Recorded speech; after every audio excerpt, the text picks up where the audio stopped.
Hello there, welcome to the Saroy channel and welcome to my Omnibus series. I've got so many of these omnibuses that are going to come out so that you'll be able to listen to an hour's worth of stories, which I know you're going to love. You know, the thing is that telling stories is such a fine art, and it's something that was practiced hundreds of years ago when people didn't have the technology that we have today. And everyone would gather around the fire and listen to a wonderful story. And also, what is so wonderful about a story is that personally, I think it is the best way to go to sleep. Every night when I go to bed, I always listen to stories. And that's something that parents used to do with their children. It's something that they still do with their children. There's nothing better than a good story. And so I hope you're going to enjoy this series. And before we start, I just want to say, do subscribe to my channel because you don't want to miss out on anything. Because I'm in for the long haul and I want to make sure that you get the most stunning stories to go to bed with at night or to listen to when you want to be one of those people sitting beside the fire and listening. Don't forget to subscribe to my channel and let's get started. I hope you're going to enjoy the omnibus. Dear Sarah, and all your lovely listeners, I had very reluctantly agreed to come to my first grief counselling session with Dr. Bernstone on the advice of Dr. McGregor, who felt that any medications that I was taking were not enough to help me overcome the dark cloud that was hanging so inauspiciously over my life that had pretty much vacuum suctioned all the hope away from me with the brute force of a no-nonsense industrial hoover. It meant there were some very lonely, bleak, desolate days for me, when I would refuse to get out of bed, as so heavy was the weight of my despair and grief, and the profound sense of loneliness that had crippled my ability to function like a regular human being. "Look, Miss Cottrell," Dr. McGregor had said rather pensively, "I can prescribe you all the medications in the world, but you yourself say you sometimes barely manage to leave your apartment. You struggle to get up in the mornings and even get out of bed. I am sure that you must see that this is no way for you to live. You're a lovely young lady. You have your whole life ahead of you. You're definitely suffering from PTSD, post-traumatic stress disorder, survivor's guilt, and a debilitating grief. The only way you're ever going to overcome this is to seek out a professional who can help you ride the storms of your grief, discuss your feelings, and help you get through the dark tunnel so that finally you might find the light at the other end. I'm sure you must fully appreciate, Miss Cottrell, that medications can help to a certain extent, but there is only so much they can do. They are not a miraculous cure, I'm afraid, as many of the issues you are currently facing need to be addressed psychologically. I do know the perfect trauma psychologist that can help you." "Dr. McGregor, I know you mean well. I know you do. And you've helped me so much, especially with the medications you've prescribed. I don't want to talk to a stranger about what I went through. I just don't. I'm sorry. I don't believe a grief counsellor or so-called psychologist, if you call them that, can help me. As far as I'm concerned, such people dole out their honeyed advice to their patients like sweet candy, don't they? It would seem every celebrity in Hollywood has a psychologist, from what I've heard, and a fat lot of good that's done for them.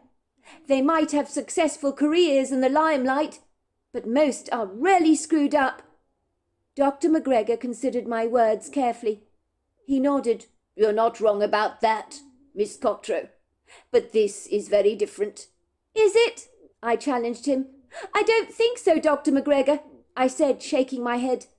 "A psychologist, as far as I'm concerned, hasn't got a clue what I've been through. I'm perfectly sure that such wizened professionals return home to their cushy lives at the end of a long day, after discussing things with their patients, without a single care in the world. Put it this way, I don't give a stuff how many degrees they may have behind their belts. I'm sorry, unless you've been through a similar trauma such as myself, How can you possibly be qualified to talk about somebody else's pain? They may go through the motions of claiming they understand, by acting all sympathetic and compassionate, but do they really understand anything at all? I don't think so, I said. Look, Miss Cottrell, I'm not saying that anybody can understand what you've been through. You make some very good points in regards to that. But Dr. Bernstone, I assure you, is a very, very skilled professional. He's a good man. And while he may not have experienced your trauma, he has vast experience in dealing with people such as yourself who have been through horrifying ordeals. He can help you make sense of them. Don't misunderstand me, Miss Cottrell. What you have been through is absolutely devastating, and I'm quite sure you'll never really get over the grievous pain of your loss. But you can learn to live with it, to make the very best of your life, and this is where Dr. Bernstone can help enormously. Make sense of what happened to me? Are you kidding me, Dr. McGregor? How can I ever make sense of any of that? Tears splashed down my cheeks. I couldn't stop them. I was rather angry with myself for being so transparent. I really didn't want to show any emotional hopelessness or weaknesses to Dr. McGregor, but it was too late for that. My tears betrayed how lost I really felt. But perhaps it was a good thing I was crying, for I had been too numb to cry for a very long time, and I needed this release. Dr. McGregor sighed rather wearily. I imagine he was well used to a doggedly stubborn patient such as myself, that resisted his sagacious suggestions, that made his life all the more harder. He thought he knew what was best for me, and I appreciated his salient efforts to help me find my way through the billowing thick fog of my life. But how could Dr. McGregor know what I needed? All I wanted to do was to shrink away from the world, bury myself under my duvet, and never wake up. Look, Miss Cottrell, I know you're very sensitive and overwrought at the moment, and I can't force you to do anything you don't want to do, said Dr. McGregor gingerly. Ultimately, it's your decision to make. I can only give you some well-seasoned advice. Let's just say I had a patient recently who lost her family in a fire. She attempted to commit suicide over 6 times. As much like you, Miss Cottrell, she was very distraught indeed. I do not believe for a second that she even wanted to kill herself. Otherwise she'd have succeeded in her first suicide attempt. But her attempts to kill herself were a cry for help. Suffice to say, she is very glad to still be alive today, let me tell you. She is comfortable with me telling my patients her story, if it can help someone like yourself to learn from it. As you can appreciate, it is not ethical for me to talk to patients about any of my other patients, but she wants me to tell my patients her story, if it can help them in any way. Much like you, she was on numerous medications that failed to work. She shrank away from the world, ordered her groceries online, and never stepped out of her apartment for 3 whole years. I had to pay her a home visit, well, several of them. That's how bad it was. I persuaded her to see Dr. Bernstone, who would agree to counsel her from her apartment because she wouldn't leave it. Against all the insurmountable odds that were stacked against her, she managed to make a full recovery, to turn her life around. She cannot speak highly enough of Dr. Bernstone, and how that very skilled, humble psychologist successfully gave her life back. Let's just say she found talking to him helped her get through her grief. It wasn't a quick journey by any manner of means, as it seldom is, I'm afraid. But that patient of mine definitely gives Dr. Bernstone the credit for being here today alive and well, and she'd be the first person to recommend him to you. She lost her whole family in a fire, I asked. So there are people out there like myself who've lost absolutely everything. It really was reassuring and comforting to hear this. It made me feel as if I wasn't completely alone in this chaotic tangle of catastrophe that I called my life. I'd so often wondered why others had it so good, so very easy, and yet it would seem a wrecking ball had been thrown at my life, as if God himself had a vendetta against me. Well, sometimes it felt like that. Sometimes it felt so desperately personal. "Are you telling me this patient of yours got better?" I asked Dr. McGregor incredulously. "You're saying she fully recovered from her grief? How can anybody ever recover after losing their entire family? I just don't get it. Your life comes to an abrupt full stop, doesn't it? How do you ever move on from there? I don't think I could do it. Every day is a relentless struggle, as if I'd been hit with a debilitating flu virus, and it takes all the energy I've got to just walk from the bedroom to the toilet. That's how bad things have got for me, Dr. McGregor." You are not alone feeling this way, Miss Cottrell. Emotional stress can be equally as devastating and as crippling on the body as a physical disease can. It can suck and drain the energy right out of you. Of that I am most sure. I've witnessed it enough myself. In answer to your question, yes, this patient of mine did make a full recovery. And so can you. As you can see, her experience is not unsimilar to your own. For 3 years she refused to leave her apartment. Now she's a happily married woman, expecting her first child, with her whole life ahead of her. I saw her 3 weeks ago, and she's glowing because she's so radiant. I know she still regularly sees Dr. Bernstone, but she's a new person. She's still aggrieved by her losses, of course she is. I mean, who wouldn't be in her situation? But she's learned to accept things and move on. She's got an incredible will to live, and she says she's very grateful to be alive, as by all accounts she should have been in that fire herself, but was staying at her boyfriend's house that weekend, so she also has a sense of survivor's guilt, so to speak.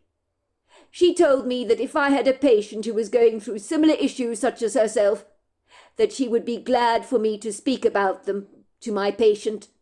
She actually encouraged me to speak to patients about her, so that they can know that there really is hope out there, and that help is available. She told me to tell people like you not to give up, because things will get better. I could give you her telephone number if you like. I know she would be delighted to speak to you." "That won't be necessary, Mr. McGregor. I'd rather not speak to this woman, even though I do appreciate that she's been through a similar experience to me, so I'm very grateful she was willing for you to share her story with me. But you have managed to convince me, Dr. McGregor, to give the therapy you talk about with Dr. Bernstone a try. But I cannot promise you that I will stick with it. I'll go to 1 or 2 sessions with this Dr. Bernstone and see how it goes from there on, and then decide if I'm willing to pursue it." "Well, you can't say fairer than that," said Dr. McGregor, wiping his glasses with a tissue and replacing them back on his eyes. He looked heartily relieved. His heavily wrinkled face appeared to brighten, and suddenly he looked as if he was years younger than he actually was. He had been our much-beloved family paediatrician for many years. When my mother was alive, she thought the world of him. She had once found a suspicious mole on her back, and as a consequence, in alarm, called so many dermatologists, begging them to see her at once, and they said she'd have to wait a few weeks for her first appointment. My mother then called Dr. McGregor. He told her to get around to the surgery at once, and he quickly removed the mole from her, and it was found to be precancerous. But that was Dr. McGregor for you. He passionately cared about the well-being of all his patients, and was less keen on recommending pharmaceutical drugs to fix problems. He was very old-fashioned like that. I could see he was resolutely determined to help me out in any way he could. "I'm very glad to hear you say that, Miss Cottrell. I really am. I think your mother, your late mother, would be very proud of you. I want you to make a full recovery. That's not to say you'll ever get over your losses. I'm not saying that. But I'm hoping you will acquire the tools you need to learn to live with your grief. And that in itself is a fine accomplishment. Believe me, I don't think you will regret your decision in going to see Dr. Bernstone. You will be in excellent expert hands. Of that I am most sure." Let's just say I seriously began to regret my decision in seeing Dr. Bernstone the moment I entered that rather tall, intimidating building that stretched up into the blue sky like a tall skyscraper. It was one of these ostentatious buildings that contained hundreds of fancy businesses. I entered a large open courtyard covered with marble and took the fancy glass lift to the 25th floor. I entered a glamorous reception area where I was greeted rather formally by the posh receptionist, who gave me a professional but tight smile. "Oh, you must be Miss Cottreau. Dr. Bernstone is expecting you. He'll see you shortly," she assured me. "Please just take a seat over there. He won't be long." As I sat in the reception area, on the elegant settee, I was far from comfortable, as I waited to be called through to Dr. Bernstone's office. My first thought was I wanted to get the heck out of there as quickly as I could. I felt as if the walls were closing in on me so tightly on every side, so that the very breath in my lungs was being expunged from me, as if I was slowly but surely being suffocated, rather like an insect in a child's matchbox that has no air holes punched in it. My heart began to pound violently in my chest. I so nearly ran out of that reception area, as an adrenal-inspired panic surged through my bloodstream. I was beginning to sweat profusely on my brow and my hands, that had become both clammy and hot. The receptionist, sensing my discord, smiled at me warmly. It was like she could pick up my growing disquiet, and moments later she said in a chirpy voice, "Dr. Bernstone will see you now." Before I could change my mind, she gestured for me to follow her. I followed her down a small passageway, decorated with interesting contemporary artwork, that looked like it had cost a bob or two. I was finally led into Dr. Bernstone's office. "Don't be nervous, Miss Cottreau. There really is no need for that, you know," said the receptionist kindly. "Dr. Bernstone won't bite. He's a very good man, a gentleman he is. I think you'll like him very much." She pointed to a very elegant white leather sofa, covered in a colourful array of throw cushions, in oranges, purples, reds and pinks. "I tell you what, why don't you take a seat over there? Make yourself comfortable on that sofa. Dr. Bernstone won't be very long." Dr. Bernstone's office was the antithesis of what I expected a psychologist's office to actually look like. It was warmly welcoming. I felt as if I'd stepped into a lavish Moroccan living room. It was bright and cheery. A well-lit room, with huge floor-to-ceiling glass windows that magnanimously invited prepossessing views from the street below to enter the space, so that the ethereal prisms of sunlight danced across the room in a cheery glow. The room was invitingly comfortable, and I sat back gratefully on the glorious plush sofa that seemed to swallow up my whole body. I hugged one of the purple plush cushions tightly to my chest. The office had been painstakingly designed to put, I imagine, Dr. Bernstone's patients, such as myself, at ease. It looked like a beautiful, brightly coloured conservatory, with magnanimous vases of flowers, magazines and bowls of fruit, rather than the dingy, mediocre, nondescript office space I had clearly expected. Let's just say the cosy atmosphere of the office relaxed the tension in my shoulders to a certain degree, as if I was slowly and surely being calmed down by a soothing antiseptic or a gentle massage.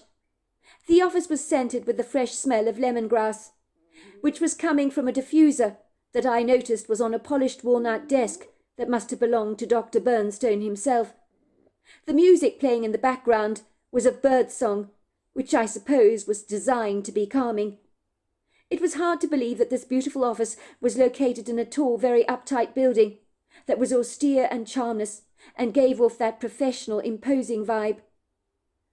Even though I was gently enveloped in the beautiful sofa, my body remained rigid and erect, rather like a pencil. My nervousness about meeting Dr. Bernstone was still profound, and I was still regretting having come here. The last thing I wanted to do was to confide in a perfect stranger, who knew absolutely nothing about my life. But what could I do? I was here now. I'd look like an idiot if I ran away from the officers now.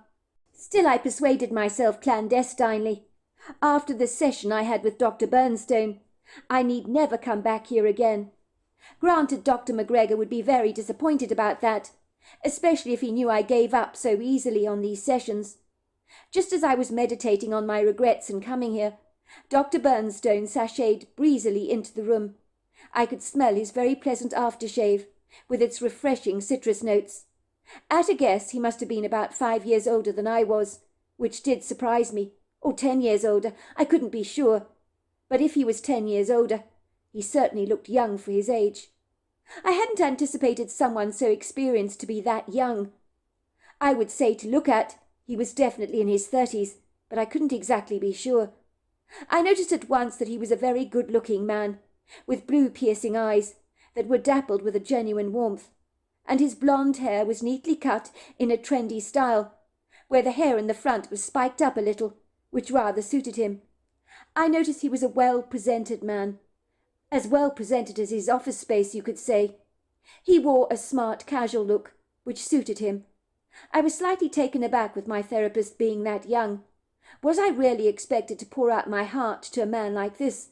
I didn't think I could do it, and I was sure this counselling session was going to be a complete waste of my time and of his. Dr. Bernstone took my hand in his.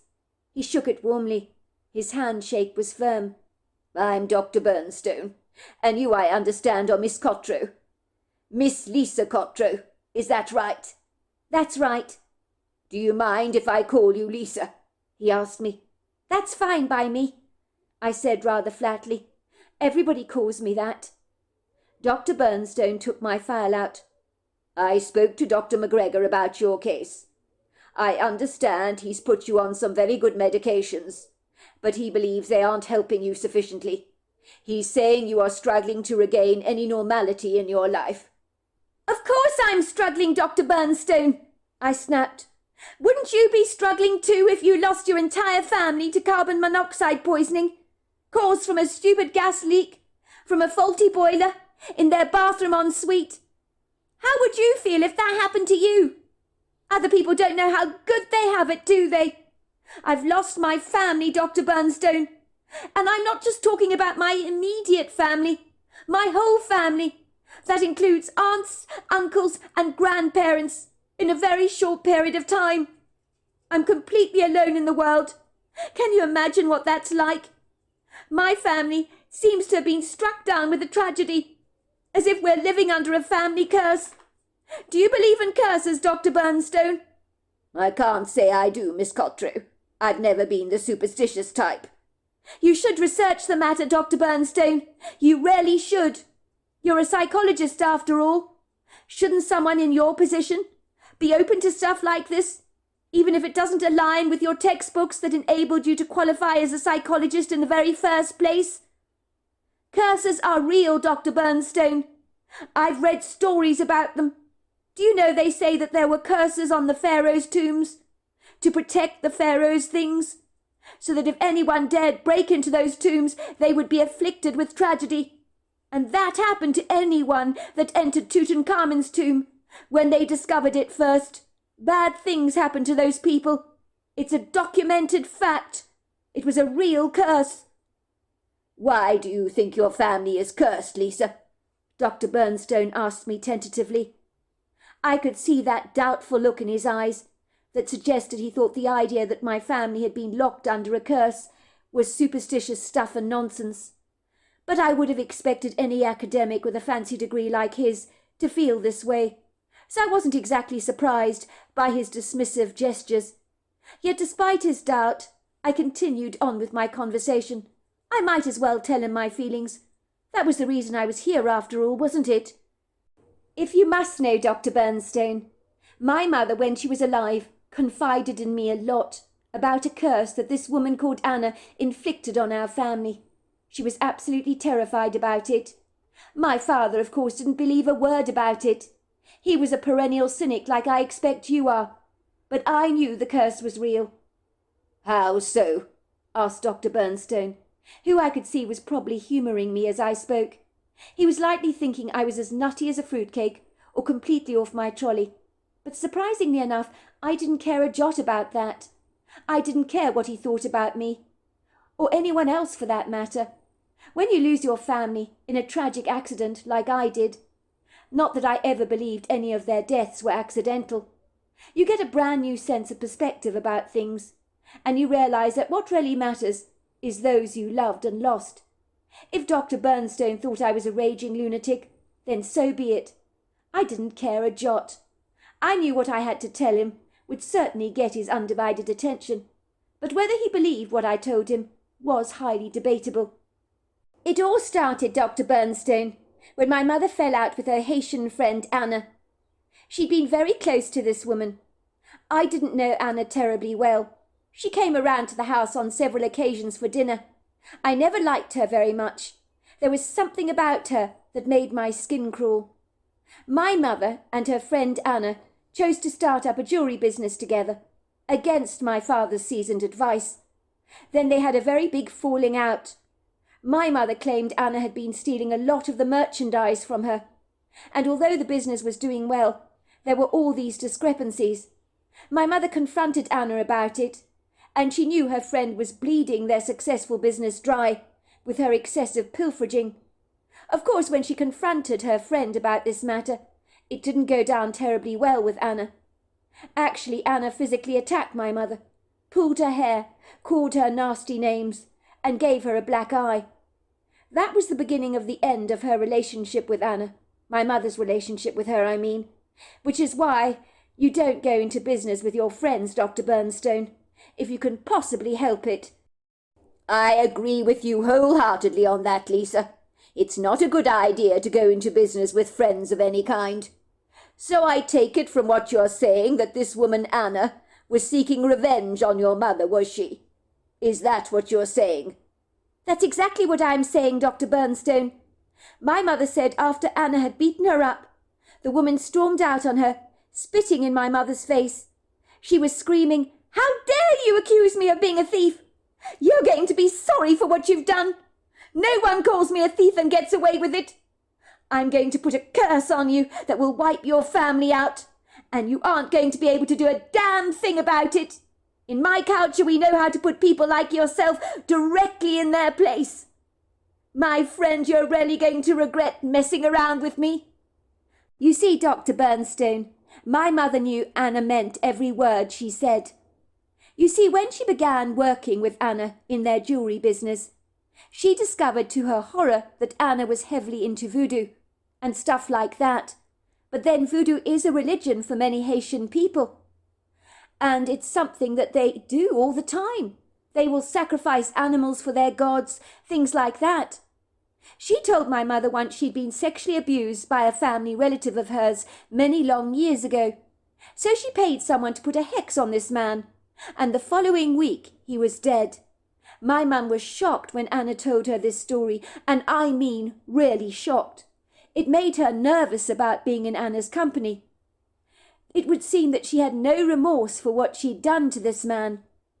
When Anna told my mother she'd put a curse on our family, let's just say my mother was in a right state about it all. She really believed that our family was soon to be cursed. 2 weeks later, 5 different car accidents occurred in our family. My mother and father both lost their parents on both sides of the family. My mother lost a sister and a brother, and my dad lost his brother, all in bizarre freak car accidents over a 2-week period. And this is not normal, Dr. Bernstone, not by any stretch of the imagination. I'm sure even you can agree to that. You are right about that, Lisa. There is nothing normal about losing 7 of your family members in 5 freak car accidents over a 2-week period. Nothing normal at all about that. I can't imagine what you've been through. That must have been very distressing for you and your parents. You better believe it was devastating for us all. My father took the news a little better than my mother did, but then again he's always been a tough, very resilient man. My mother was beside herself with grief, having to attend 5 funerals for 7 people over 2 weeks, all caused from different car accidents. How does that even happen, Dr. Bernstone? Unless you're living in a war zone, of course. I personally do not believe in coincidences, Dr. Bernstone. I'm sorry, but I just don't. How can 7 family members die at once in a 2-week period? It's insane. Absolutely insane. I agree with you. It's nonsensical, as you say. Your family members were practically wiped out in a 2-week time period, in 5 separate accidents. You are believing that this Haitian woman Anna, who worked with your mother in the start-up jewelry business, really did put a curse on your family, and she is responsible for the demise of these people." I nodded. "I know Anna put a curse on my family, Dr. Bernstone. I just know she did.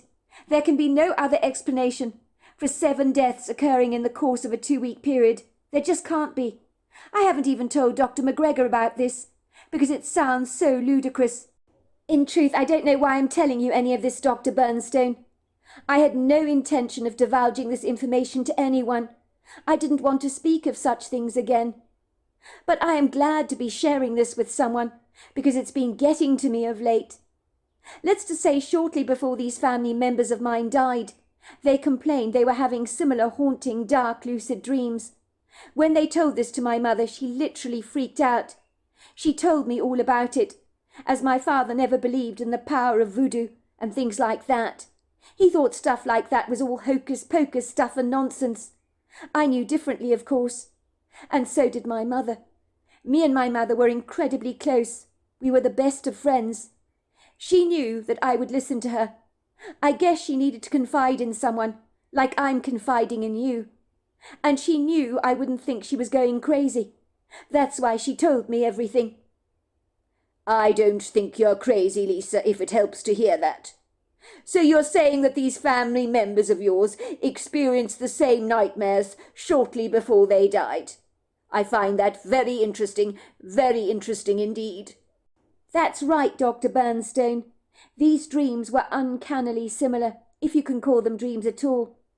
I think a better description for them would be nightmares, lucid nightmares. It would seem most of these family members of mine experienced what they called a visitation from a dark entity, a winged creature with horns on his head and menacious red eyes. This insidious creature seemed to appear to them in their REM state. It was vile and demonic, like something regurgitated from the bowels of hell itself.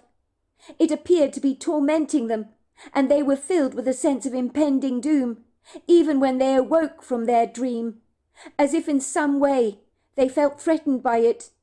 My grandmother told my mother she was sure that this demonic creature was going to kill her, so she had a sense about her demise even before she died. Most of these family members of mine, Dr. Bernstone, put these lucid nightmares down to being just that, a simple nightmare. They just thought there was nothing more to it. But I think they were trying to console themselves, like you do, when you don't want to think about anything too much. But they were very disquieted and disturbed by these dreams, or nightmares, so to speak, describing the experience as hauntingly real and terrifyingly scary. Shortly after these so-called nightmare events, all 7 of these family members of mine died, in 5 separate freak car accidents. It sounds like a bizarre horror movie, doesn't it, Dr. Bernstone? But it's absolutely true. I believe my mother's vindictively evil Haitian friend Anna did something to our family. I don't understand the Haitian culture, but she obviously knew someone who knew how to unleash voodoo spells and tap into the demonic realm to conjure up evil spirits to curse my family, rather like the Grim Reaper, I expect. I believe, Dr. Bernstone, my mother's vindictively evil friend Anna did something. Now, I don't understand the Haitian culture at all, but this girl Anna obviously knew someone who knew how to unleash voodoo spells and to tap into the demonic realm, to call up and conjure up evil spirits to curse my entire family, rather like the Grim Reaper. I believe this winged monster, whatever in God's name it was, took these family members of mine out over a 2-week period and managed to make their deaths appear to be tragic accidents. But that's how the evil one works, Dr. Bernstone. If you ask any Catholic exorcist, they'll tell you how demons operate and how real they are.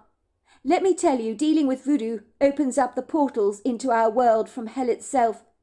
Since my family all died, I've made a study of these things, and it has not made for easy reading, I assure you, Dr. Bernstone. You wouldn't believe the weird things that have happened to people who have been subjected to voodoo curses. Most of them have ended up dead. For your information, it may be surprising for you to know that I do believe that demons exist, said Dr. Bernstone, his face growing solemn and very grave. He was listening to my story intently, with his eyes steadily fixed on me. I knew I had captivated his undivided interest, and he was really taking into consideration that maybe my family had indeed been cursed by divination of some kind, and the idea, although seemingly wild, was plausible to him, and that pleased me greatly, because finally I had found a listening ear. "Go on, Lisa," said Dr. Bernstone. "This is one of the most intriguing stories I've ever heard from one of my patients. Like you, Lisa, I'm struggling to explain all of this. The death of 7 of your family members in 5 separate car accidents over a 2-week period makes no sense at all. Furthermore, these people experience nightmares, a visitation from a winged creature with red eyes. This is extremely baffling. It's like your family all guessing the correct lottery numbers at the same time, for the jackpot, and we know that that never happens. It would seem your family all observed the strange winged creature, visiting them during their REM state, shortly before they died. And that in itself is revelatory." When Dr. Bernstone said this to me, he seemed to be talking more to himself rather than to me, as if he was trying to make sense of what I'd actually told him. I knew where he was coming from, because I had been in that place so very often myself. "You're exactly right, Dr. Bernstone. They did." "I cannot say, Lisa, that I know anything about demons in particular. And you are right, when I qualified as a psychologist, subjects like this were never discussed. And they quite frankly should have been. The Church believes that some mental illnesses are related to demonic possession, and that would make perfect sense to me. I wish I knew more about this subject matter, but I'm afraid I don't. I'm not very well informed in that regard." At this revelation from Dr. Bernstone, my jaw almost dropped to the ground. I had not expected my psychologist to say this.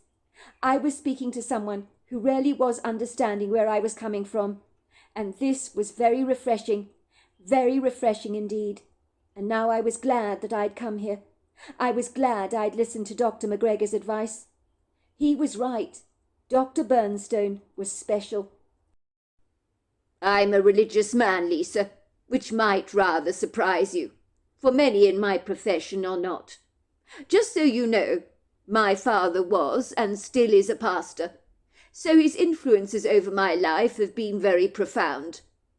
I've heard stories about demonic attacks before, so stories like this aren't completely alien to me, as they would be to the average man on the street, so to speak.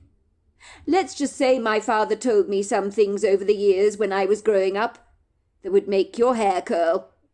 So I am the kind of psychologist that has an open mind about things that we cannot always explain. I do happen to believe that voodoo can be extremely dangerous. It can certainly open up doors to the demonic realm. I know that we are fighting an invisible war against good and evil, whether we know it or not. Everything, Lisa, in my opinion, has its intrinsic opposite. That's the way the universe works." "You're absolutely right, Dr. Bernstone. It is a war against good and evil. Even before my mother died, she had a visitation in her nightmare, a lucid nightmare at that, from this grotesquely hideous winged creature, with the treacherously evil red eyes, that other members of my extended family saw shortly before they died. She was absolutely terrified, as you can imagine. She was concerned that our immediate family was now in grave danger from the curse that Anna had inflicted on us all. It was really like a debilitating cancer, that's the only way I can describe it, that seemed to be consuming my whole family and eating us up alive. My mother knew we had to do something to put an end to the curse." "So what did she do, Lisa?" "Well, that's a good question. One morning, my mother arrived at Anna's house very early, ready to confront her friend about her grievances, and lo and behold, there were ambulance and police vehicles parked outside Anna's house. My mother knew something quite dreadful must have happened.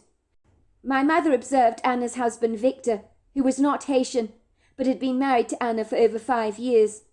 The poor man appeared to be standing outside of his house, looking rather bemused. He was talking to a police officer. My mother said all the colour had drained away from his face. She said when she saw that hopelessly lost and confused look, she knew at once that Anna had to be dead. All the poor man could say was he didn't understand why this had happened. Victor then went on to tell my mother that during the night Anna had hung herself in the closet and written "I'm sorry" in lipstick on the bathroom mirror. I can't imagine what that must have been like for the poor man. He then went on to tell my mother that days before Anna had died, that she'd been behaving very strangely and out of character. He told my mother that her eyes would go very black, the colour of coal, he said, and she'd speak to him in a deep gravelly voice that wasn't her own, and that freaked him the hell out. He told my mother it was like she was possessed by something. Worse still, Victor's discovered a shrine in the house, hidden away in one of the closets, dedicated to voodoo, and it freaked him the hell out. He soon moved away from that place, because he was hearing strange thumping sounds at night, voices and screams and stuff like that, and it scared the hell out of him, so he sold the place and moved away. Do you know what I think, Dr. Bernstone? I suspect you're going to tell me. What do you think, Lisa? I think it was like the evil that Anna conjured up to attack my family had turned on her as well. But that's what happens when you play with fire. You get burnt, don't you, Dr. Bernstone? You sure do, Dr. Bernstone agreed. That's what my father always said about evil. He would claim it rebounds on the sender, so to speak. Don't let me stop you with your story. Please carry on, Lisa. Well, my mother was naturally affrighted that Anna had killed herself like this. Even though they'd fallen out over the jewelry business, she said Anna would never have done that. Killed herself, I mean. It was completely out of character for her. She valued her life enormously and looked forward to having children of her own with Victor, so her death was very curious indeed. Later that day my mother called a Catholic priest over to our house. His name was Father Morgan Marshall. We were incredibly lucky because he came to our house at once. Often Catholic priests are very reluctant to come around to your house randomly to bless the place, but everyone knew Morgan Marshall was the kindest person you could ever hope to meet. He was like Dr. McGregor, a man of substance. He'd drop everything for a parishioner in trouble. That's what he was like, Dr. Bernstone, a remarkable man. I think he could tell by hearing the distraught tone in my mother's voice that she desperately needed his help, and that she was disquieted about something. So he promptly arrived at our house, armed with the whole shebang of holy water and incense. My mother told him that she wanted him to bless our family and the house as well. She believed we'd been threatened by a great evil. She didn't go into detail about what was going on with our family, or about the curse that Anna had inflicted on us.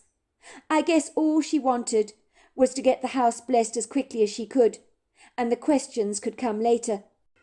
Let me tell you, Dr. Bernstone, Father Morgan Marshall hadn't been told a single thing about what was going on with our family, but he was remarkably intuitive and spiritually very alert, because he sensed the heavy oppression hanging around our home, and he believed it had been deliberately conjured up by someone with evil intent.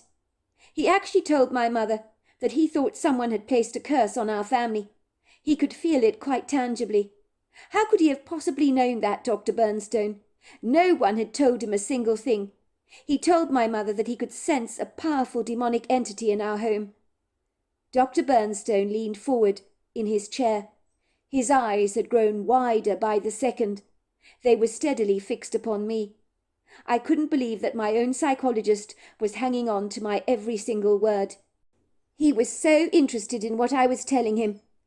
I had his undivided attention. I was naturally stunned and amazed that he actually believed my story. I had not even gone to the police about this matter, lest they thought I was as nutty as a fruitcake. They would have told me that all the family deaths had been accidental, but I knew differently. Dr. Bernstone appeared to be taking me very seriously. He didn't seem to doubt the curse inflicted on my family was very real. It felt so good to be sharing all my tumultuous inner turmoil with him, along with the fear that at some point this winged creature might make an appearance in my own nightmares. As I had this very real feeling, I might actually be living on borrowed time. But this was not a thought I wanted to share with Dr. Bernstone. Not yet, anyway. I had reconciled myself to the fact that if this demon had wanted me dead, I'd have been sent off to my Maker a long time ago. Besides, my life was already a living hell, as I was navigating my way through so much grief. Maybe the winged creature felt my current suffering was vengeance for me enough, and being dead wouldn't hurt nearly as much as being alive did. So once Father Morgan Marshall realized a curse had been inflicted upon your family, what did he do about it?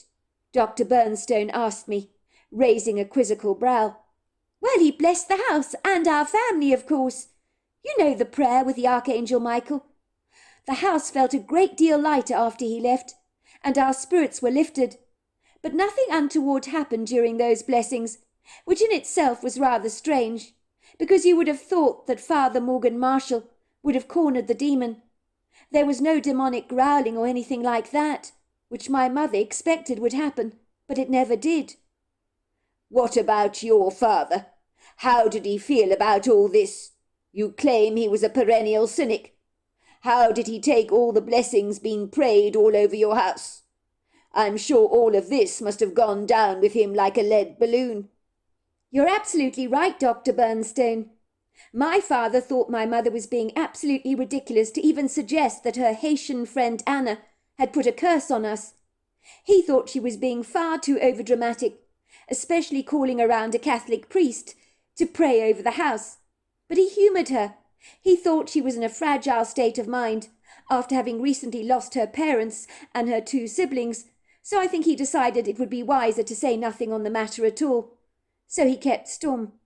But surely your father found it profoundly odd that several of your extended family members had died over a 2-week period in car accidents. I'm sure these happenings would test the most pragmatic among us.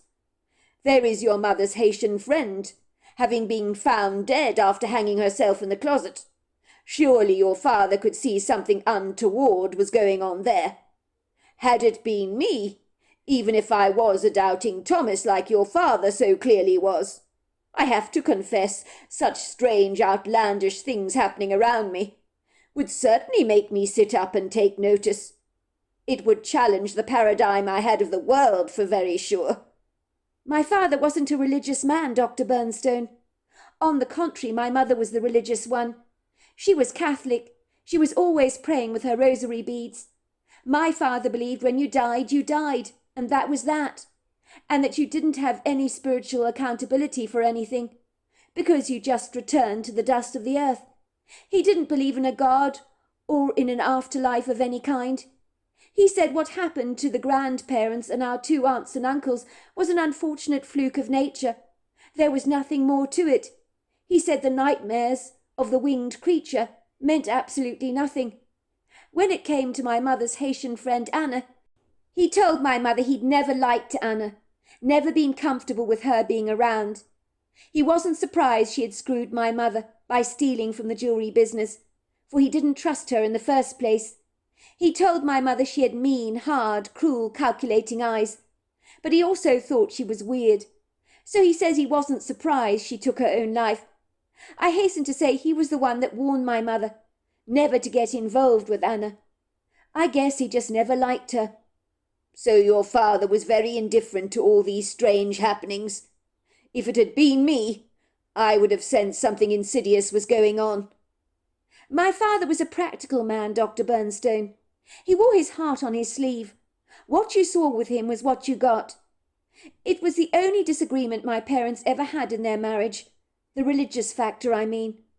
My father unequivocally did not believe in the spiritual realm, while my mother was always praying for the deliverance of his soul. I paused for a brief moment, and then said, "Do you know what really troubled me, Dr. Bernstone? It was after Father Morgan Marshall left our house on the day he'd blessed the place, that my mother suddenly realized, shortly after his visit, that during the blessing the father had sprinkled holy water over every room in the house, and said his prayers except her bedroom and bathroom. You see, Dr. Bernstone, she had put Pringle, her cat, in the bedroom, to put her out of the way for a while. Pringle would follow my mother around wherever she went. My mother didn't want the cat getting under their feet while the pastor blessed the house. She told the father that they should bless the bedroom and bathroom ensuite later, at the end of all the other blessings. I guess she and the father overlooked that they had forgotten to bless the bedroom and bathroom with holy water, and that was where the gas leak occurred that wiped out my entire family. I suspect had he blessed that room, Father Morgan Marshall may have in fact cornered the demon. That is frightful to think the priest did not bless your parents' bedroom. You're right. That is where the demon must have been hiding out. That's exactly what I think, Dr. Bernstone. I believe the demon remained in my parents' bedroom. And then look at how my family was wiped out soon after the blessing. So there you have it. I have no one, Dr. Bernstone, no one in the entire world. Worse still, even my best friend Philippa has completely deserted me. We were close for years, since I was a little girl, and now she's completely abandoned me. She doesn't know how to comfort me in my grief, but that's not the reason she doesn't want anything to do with me now. When I told her the story, I think that she was beginning to believe that the nefarious effects of the curse inflicted on my family would ultimately rub off on her. It was almost as if I had a deadly contagious disease that might be dangerously infectious, that by association she might actually catch. I haven't heard from her since. She refuses to take any of my calls, which has made me feel all the more alone. I can't imagine what that must be like for you, Lisa, said Dr. Bernstone sympathetically, in such a sincerely kind voice. Philippa sounds rather like a fair-weather friend, if you ask me. So you're better off without her in your life. A real friend won't desert you when a storm hits. You have my deepest sympathy, you really do in that regard. But can you tell me what happened on the day you lost your family, Lisa? It might help enormously to talk about it. I know you probably don't want to, and you don't want to go there. But I think you might find going over the inauspicious events that happened over that weekend, and sharing them with a listening ear, it might bring you some much-needed relief, and some closure, so to speak. But what is there to talk about, Dr. Bernstone? I said, shrugging my shoulders. My family all died, didn't they? I should have died myself, but I wasn't there. I was sleeping in the outside cottage on our property, which I happened to rent from my parents. Well, I rented it from them when they were alive. I'm the only one that survived. Sometimes I seriously wish I hadn't. Now my family's gone. Grandparents, aunts and uncles, my mum and dad, my siblings. What have I got left to live for? Absolutely nothing. Do you know what it's like, Dr. Bernstone, to wake up every morning to see your life as a series of grey, murky days, one after the other, that never ever get any brighter? It's pitiful, that's what it is. There is no colour in my life any more. It really is like I've died. When my family died, I miss them all so desperately much. There isn't a day that doesn't go by that they're not prominently featured in my thoughts. I feel so vacuously empty all the time, as if my life has got no meaning left. It's like I'm just still existing, like the only flower left in a garden, once the whole place has been demolished, and I'm the only flower that got left behind, that will probably very soon be uprooted, because I no longer belong anywhere. You think you've got nothing left to live for, Lisa? Why do you think that? Because I've lost everything, Dr. Bernstone. Absolutely everything. Why do you think? Why don't you tell me what happened to your family, Lisa, over that weekend? I know they died from carbon monoxide poisoning, but it might help enormously to talk about everything that occurred that day. Sometimes, instead of running away from the storm, the best thing to do is run straight to it, to the eye of the storm, and face it head on. And that is where the healing will begin.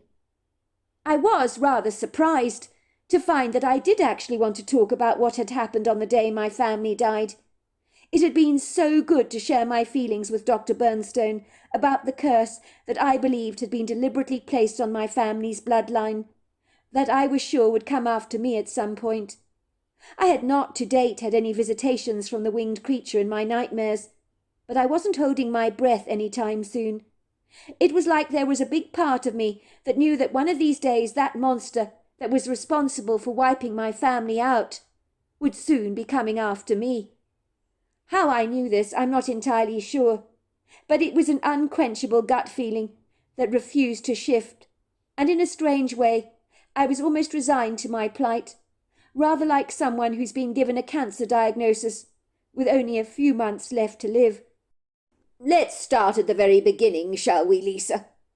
How about you tell me when the last time it was that you saw your family alive? Dr. Bernstein inquired. Well, the last time I saw my parents and my 2 siblings alive was at about 5 o'clock on a Saturday afternoon. It was midsummer. The weather had been great.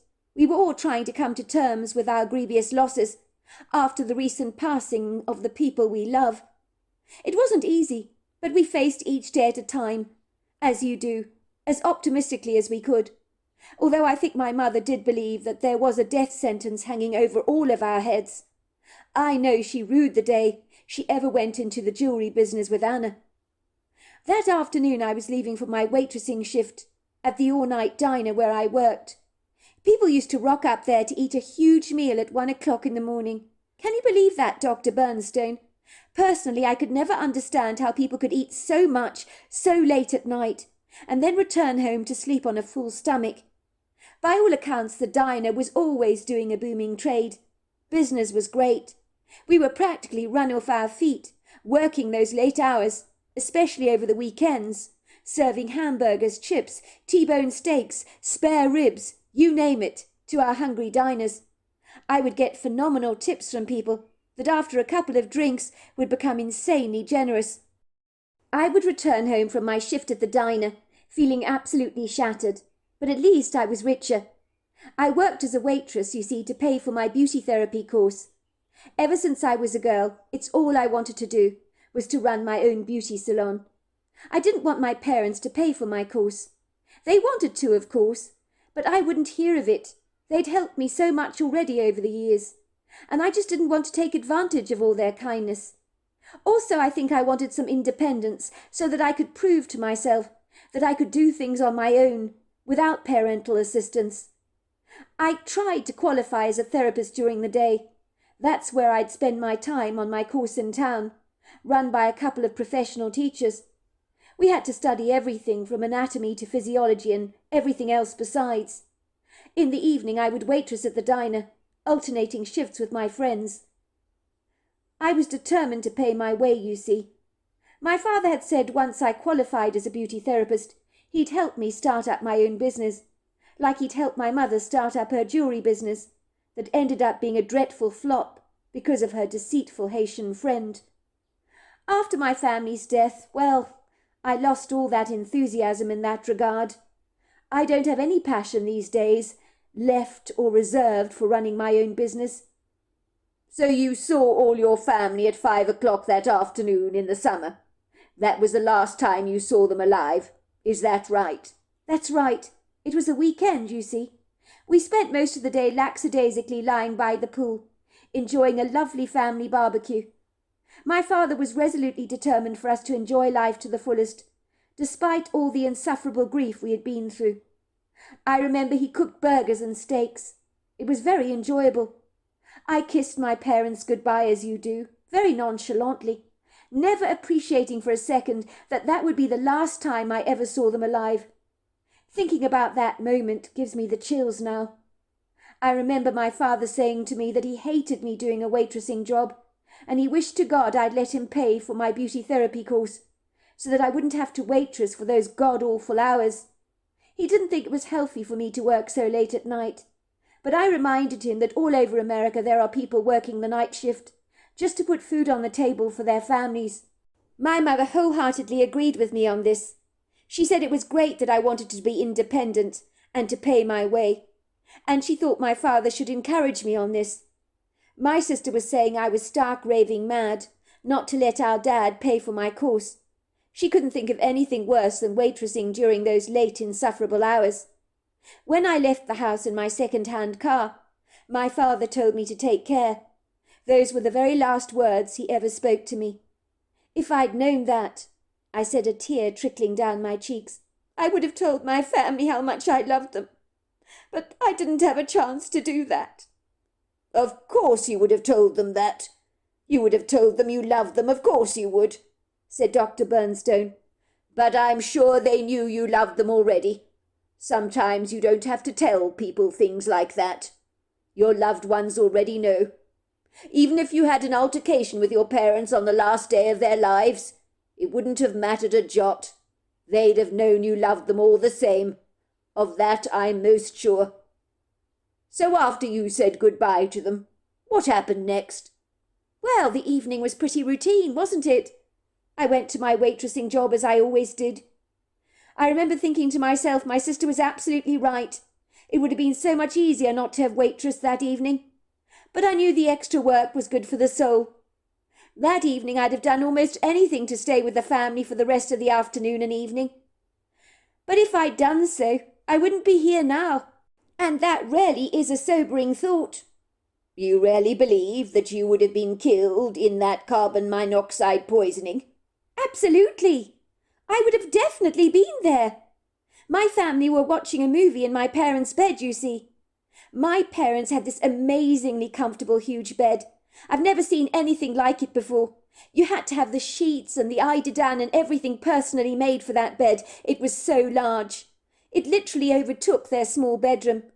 It was a family tradition of ours, since we were all small, to gather together in my parents' bedroom and cosy up in that gorgeous bed together to watch television. It was so snug and cosy. We'd cuddle up together in our PJs with bowls of popcorn, ice cream and plenty of soda and watch something very good together on television. And during this dark time, we needed each other's close companionship all the more, so it was the most obvious thing for us to do. And even when I went off on my waitressing shift, I was aware I was going to miss out on a movie in bed with the rest of the family. And that was why it was so disappointing to have to go. But going to my waitressing job actually saved my life, Dr. Bernstone. What would happen for us? Once the movie was over, we would leave our parents' bedroom, my siblings, I mean. They would return to their respective bedrooms. I would kiss my parents goodnight. In my case, I would return to the outside cottage in the backyard. I valued my independence, you see, but at the same time I loved to be close to the family. I paid my father a very small rent to stay in that cottage. It was upon my own insistence. My father did not like me paying any rent at all. He was dead set against that, as he was for my paying for my own beauty therapy courses. But I believed it was the right thing for me to do.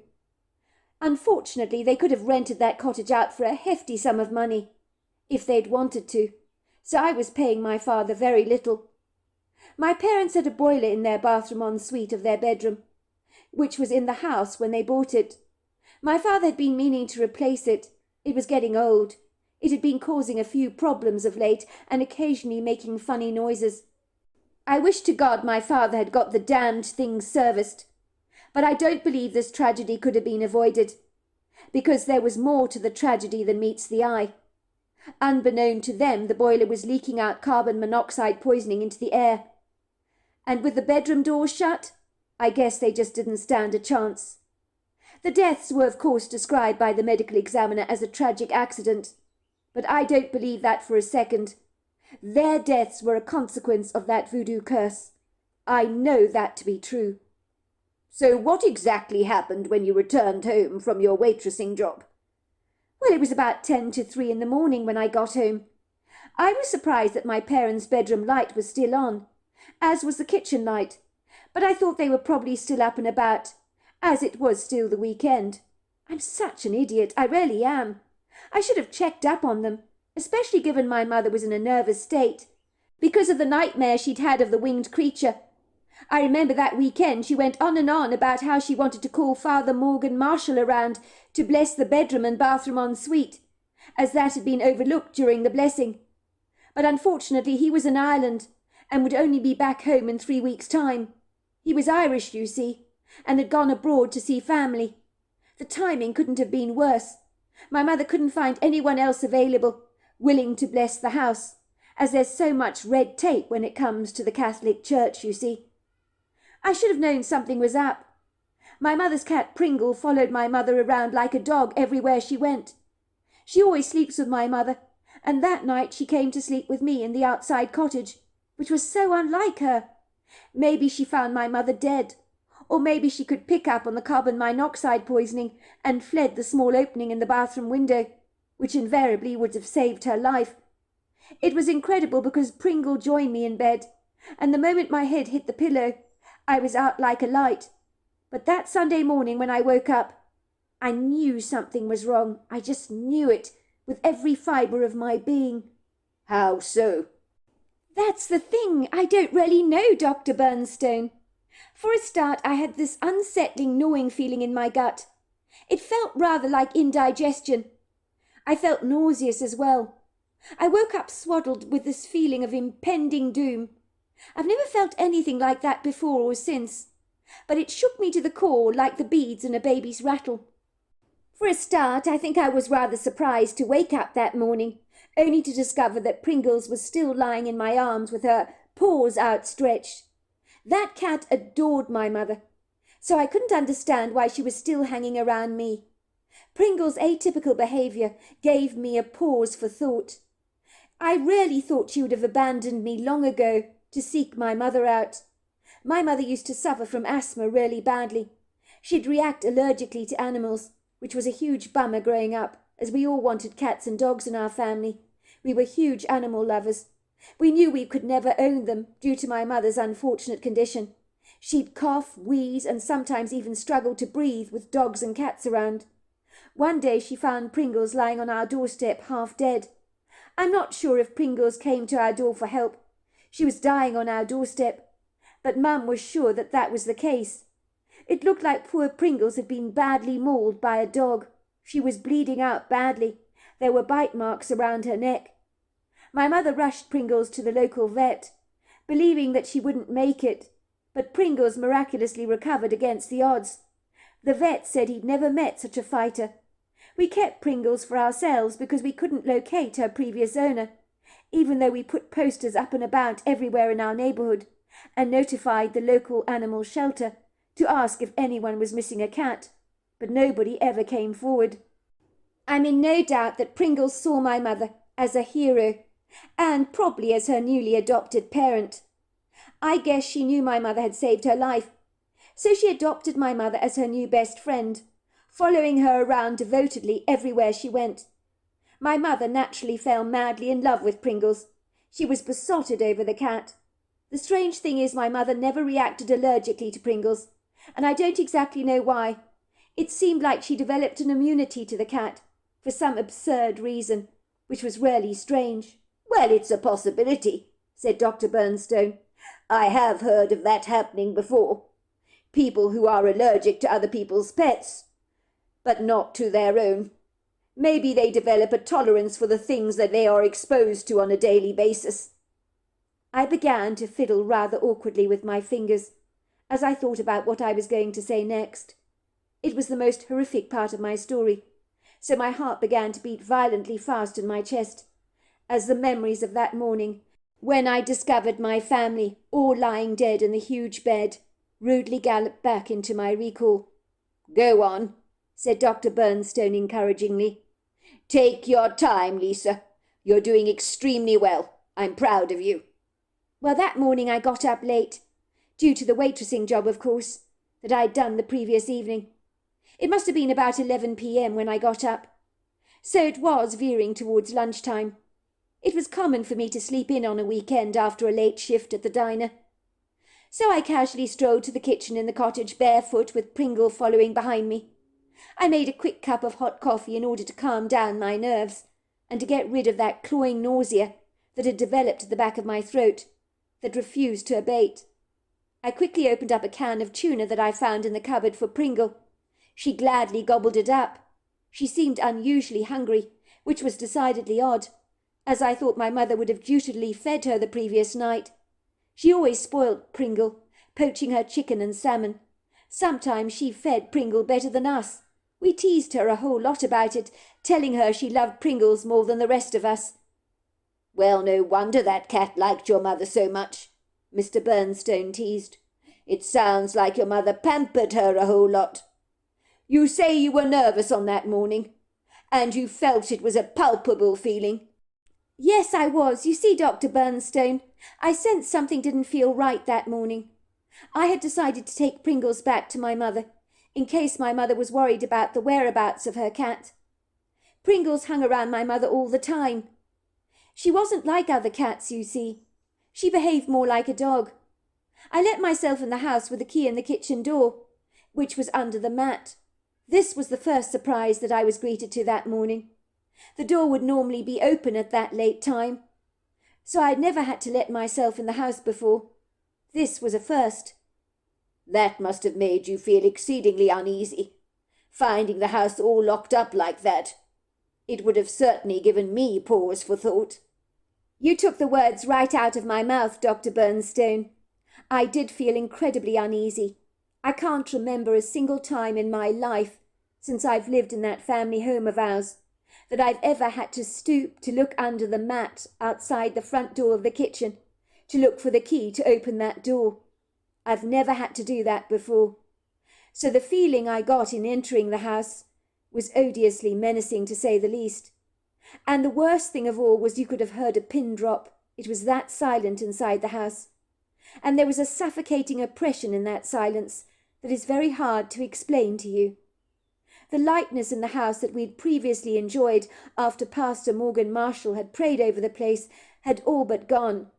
The early morning sunshine failed to twinkle in the kitchen in its normal manner like it did every single morning. The open-plan kitchen appeared to be inexplicably dark, unwelcoming and even hostile. I was hit with this gnawing feeling that I was being watched by something or someone that I couldn't physically see with the naked eye. Pringles began to stare in the far corner of the kitchen, her fur standing up on edge. She was hissing and thumping her tail. She bolted straight out of the half-open kitchen window and was out like a shot. I've never seen Pringle behave like that before.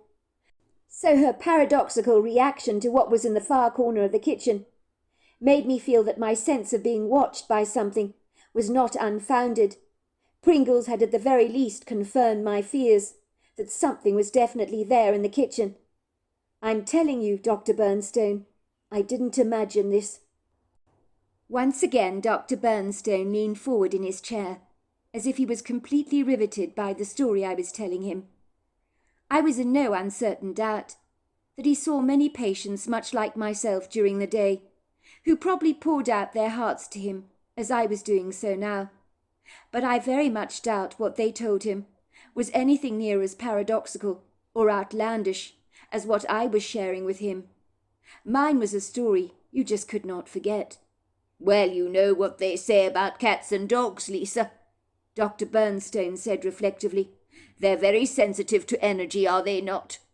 You say that Pringle, your mother's cat, was staring at one corner of the kitchen, at something you personally could not physically see. But you sensed an entity as well, so there must have been something there. That's exactly right, Dr. Bernstone. When Pringle bolted straight out of the kitchen, as if he couldn't get away fast enough, I had such a sinking, hollow feeling deep down in my gut. I think at that poignant moment I was fearing the very worst, but hoping for the best, if you know what I mean. I did sense there was an evil presence in the house. It felt demonic, and I was afraid of what this evil might have done to my family, especially after my mother had recently conveyed to me that she had seen the dark-winged creature in her nightmares, rather like a harbinger of death. I had a profound sense in that moment that the life I had known and loved had now dissipated before my very eyes, like the smouldering smoke from a cigar that disappears into the ether and is remembered no more. I guess I just knew things would never ever be the same again. It was almost like I was a character in the chapter of a thriller story that was too scared to turn the next page, as when I turned that page, there'd be no going back. The only way I can describe it to you, Dr. Bernstone, is a deep sense of knowing consumed my every thought. From what you're sharing with me, Lisa, it sounds like you picked up on emanations energy very quickly, even though human beings might not be as sensitive as animals are. I think some intuitive human beings, such as yourself, Lisa, if they're discerning enough, can almost certainly pick up on energy, especially one that is not auspicious. So go on with your story, will you? Well, for a start, Dr. Bernstone, I think I should make you understand my family dynamics a little better, to fully appreciate my story. Just so you know, my sister and brother were much younger than me. My mother had me when she was only 16 years old with my father. I was an accidental, unplanned pregnancy. My parents were childhood sweethearts that eventually got married, so it stands to reason my siblings are significantly younger than I was. Kate was 14, Errol was about 10. Kate and Errol were always rambunctiously noisy, playing music loudly around the house and running around the place, that kind of thing. So on Sunday mornings, the house always had a bustling, upbeat, vibrant energy. But on that morning, the kitchen was as clean as a whistle, and that in itself was decidedly strange. I suppose I expected to see a breakfast table dressed with a red and white gingham tablecloth, covered in glasses with half-drunk orange juice, and a box of Cheerios on the table, next to a pitcher of milk. I expected to see dishes yet to be cleared away by my mother, but everything was absolutely spotless. I'd usually smell bacon in the air on a Sunday morning, along with the smell of freshly brewed coffee and warm bread, but there were no smells from a breakfast having been recently served. Nothing had been touched. And in that moment, Dr. Bernstone, I just knew something wasn't right. I just knew it, with every fibre of my being. I called out my parents' names. "Mum! Dad!" I cried out. "Errol! Kate! Where are you?" There was no sign of movement in the house, not a beat from anyone, although the unsettling feeling of being watched persisted. I frantically ran through the rooms in the house, racing up the stairs as fast as I could, looking for any signs of my family. I'm telling you, Dr. Bernstone, my heartbeat was booming in my ears so loudly it drowned out any other noises that I might have heard. You have no idea how terrified I was. The sense of foreboding around the house seemed to loom over me like a nasty, very vile, repugnant smell. When I dashed up that staircase, I truly sensed that something was following me. So I quickly glanced down the staircase, and I'm so sure that in my peripheral vision I saw a menacing dark shadow, but it drifted away before I got a chance to take a really good look at it. But I just know something was there. I just know it. I'm in no doubt of that. I knew something had been watching me, Dr. Bernstone. Something profoundly evil. How awful, Lisa. I can't imagine what that must have been like for you. I don't even want to go there, Dr. Bernstone. I really don't. Even remembering that day makes me feel cloyingly sick. My parents' bedroom was closed when I reached it. That was a surprising thing for that time of the morning. I gingerly knocked on the door and said, "Mum! Dad! Are you in there?" There was no answer. I could hear the television was on, and for a moment I thought it was the sound of my parents talking. I really did. But I soon realized it was the television that was speaking. I remember it must have been some kind of drama on television, because I heard the voice on the television saying, "Don't worry, Errol. We'll sort it out for you. I'll speak about the matter to your grandmother." I never ever forgot those words, Dr. Bernstone, because my brother is called Errol, and for a brief second it sounded like my mother was talking to him. I so wanted to believe that, Dr. Bernstone, with the last smidgen of hope that I had left. I told myself my parents had slept in late, and that both my brother and sister had cycled to town to have milkshakes at the local parlour, which they sometimes did for a special treat. But I think before I even opened that door, I knew exactly what I would find. But let's just say nothing prepares you for tragedy when it stares you right in the face so blatantly. And that was when you found your family, Lisa. Is that right? That's right, Dr. Bernstone. Oh, it was just too dreadful. They were lying there fast asleep on the bed. Only they weren't asleep. They were dead. I knew at once. But I did run over to them, and one by one I tried to wake them up from their slumber. But they were long gone. It was like trying to wake up a dead weight, because when someone dies, Dr. Bernstone, they become a lot heavier. I never knew that, you know. I remember screaming and screaming, and then I heard this strange cackling laughter in the bedroom with me. It was the most horrendous, deplorable laugh I've ever heard in my entire life. It was as if something was standing there, watching me, enjoying my grievous despair. At first I thought I imagined that laugh, but Something was definitely there in the room with me. I could tangibly feel it. And not only that, the room was as cold as a freezer. I'd never known my mother's room to be that cold, especially on such a warm day. I knew this entity was in some way heinously responsible for my family's death, and this was all connected to the curse that my mother's Haitian friend Anna had callously inflicted on our family. I tell you, Dr. Bernstone, I wanted to grab this evil entity by the neck. If only I could see him and squeeze his neck so hard that there'd be nothing left of him. I was enraged, Dr. Bernstone, absolutely furious. But how can you fight against something you just can't physically see? It's like chasing after the invisible man. You just can't do it, can you? I can't imagine, said Dr. Bernstone.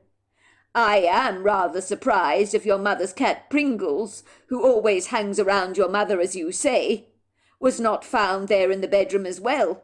Deceased, I mean, if the door to the room was closed. What I wonder is how did that cat manage to get out? Well, she could have meowed for a start, and my mother could have let her out that way. But there was a tiny gap in the bathroom window that was open. But it didn't have enough air coming through it to neutralize the carbon monoxide poisoning. But I dare say Pringle escaped through that opening. I'm sure of it, actually. I told you how she reacted with the evil presence in the kitchen. If she'd felt that same presence in the bedroom, she'd have bolted out of that place as fast as she possibly could. And I imagine she'd have taken the route by the window. It wouldn't have been any problem for her to jump out of that window. So what exactly do you think happened to your family, Lisa? How do you personally believe they died? Well, that's a good question. I've thought about it so often, Dr. Bernstone. You have no idea. I believe they were casually watching television together, all of them cuddled up in the bed, eating popcorn, drinking pop, that sort of thing. They probably became woozy, lost their concentration, and slowly but surely fell asleep, and then died. But I think the curse Anna inflicted on my family was behind their nefarious deaths. I really do. I'm telling you, Dr. Bernstone, as weird as it sounds, there was something in that room with me, like there had been in the kitchen moments before.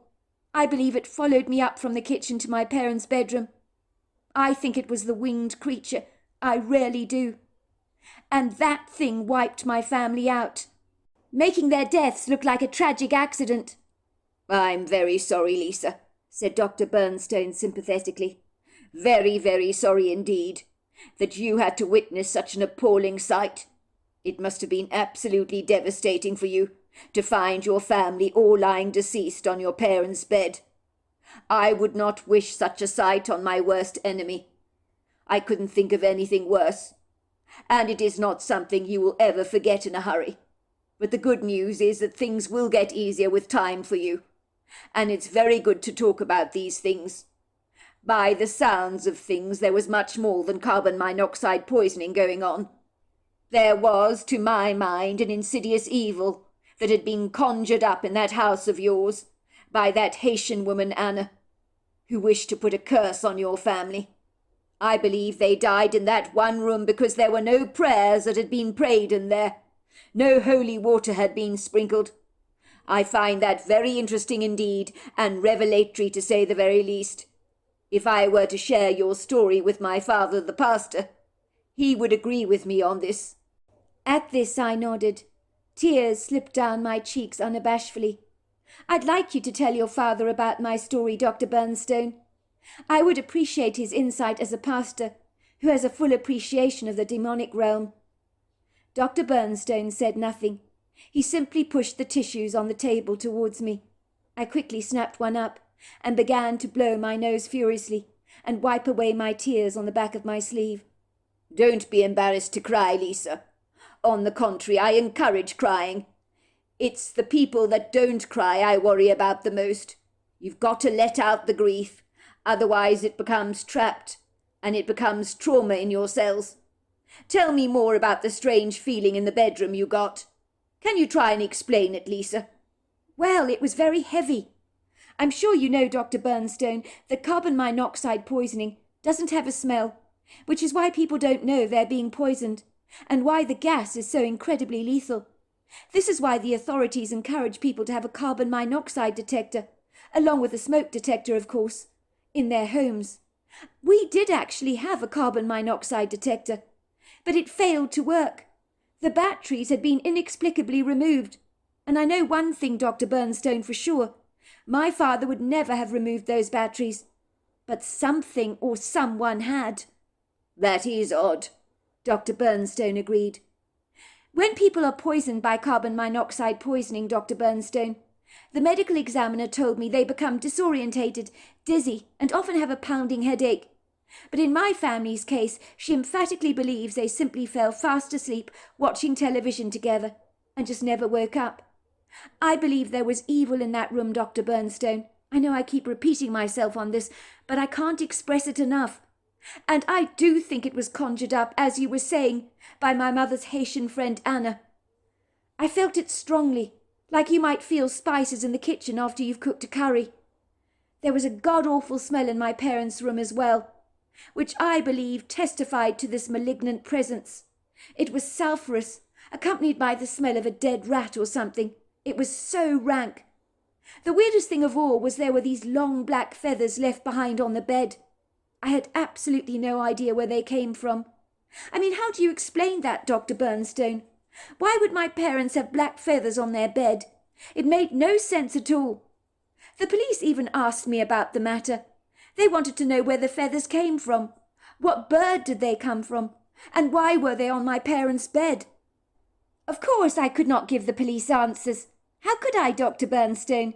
It would mean telling them my absurd story, and I doubted they would believe a word of it.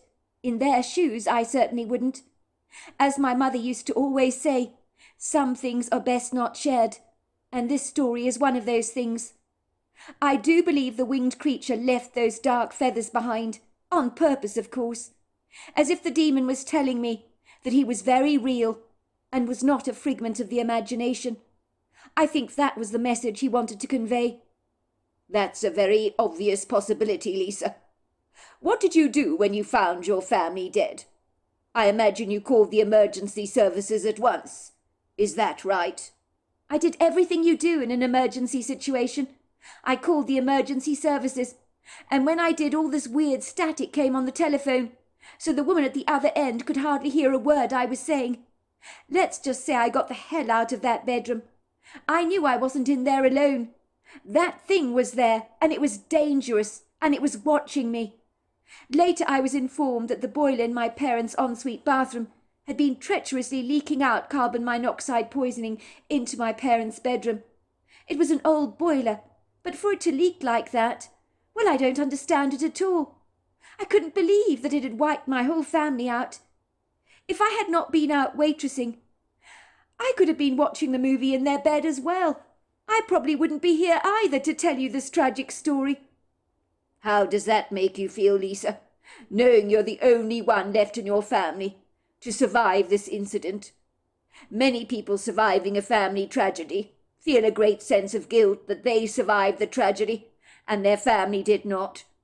Do you think you feel guilty about this? Absolutely, I do. I feel so terribly bad that my family lost their lives so needlessly, and that I'm still here. None of this feels right.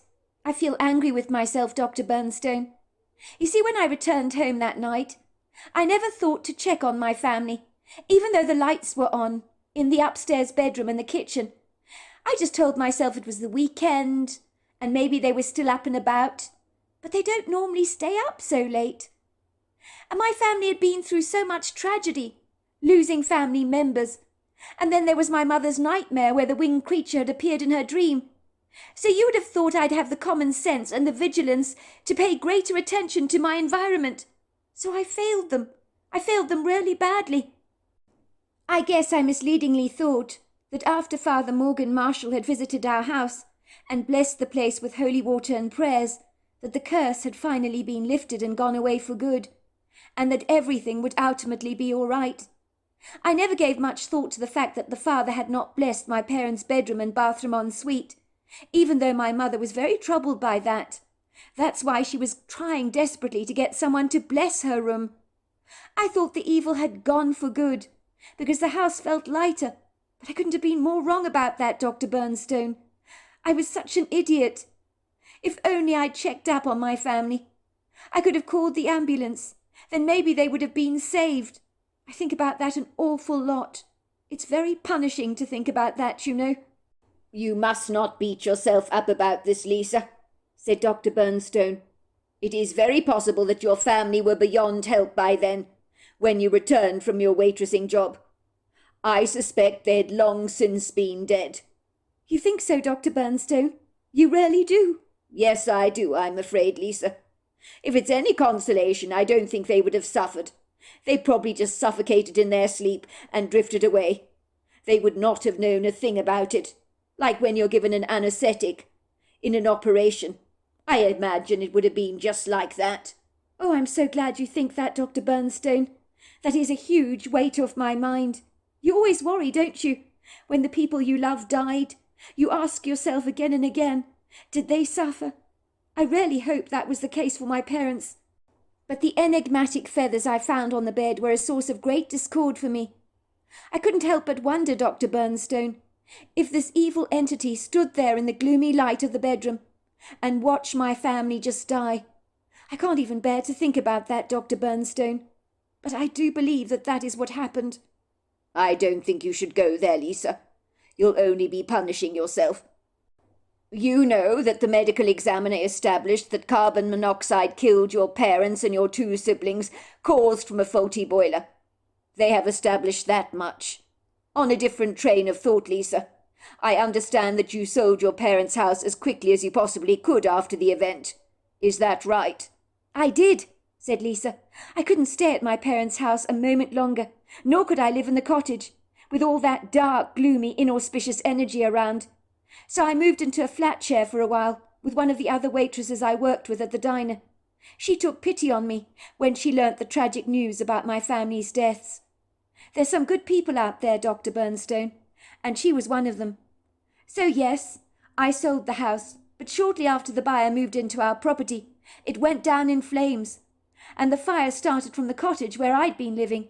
If I'd been there, God knows what would have happened to me. Get this, Dr. Bernstone.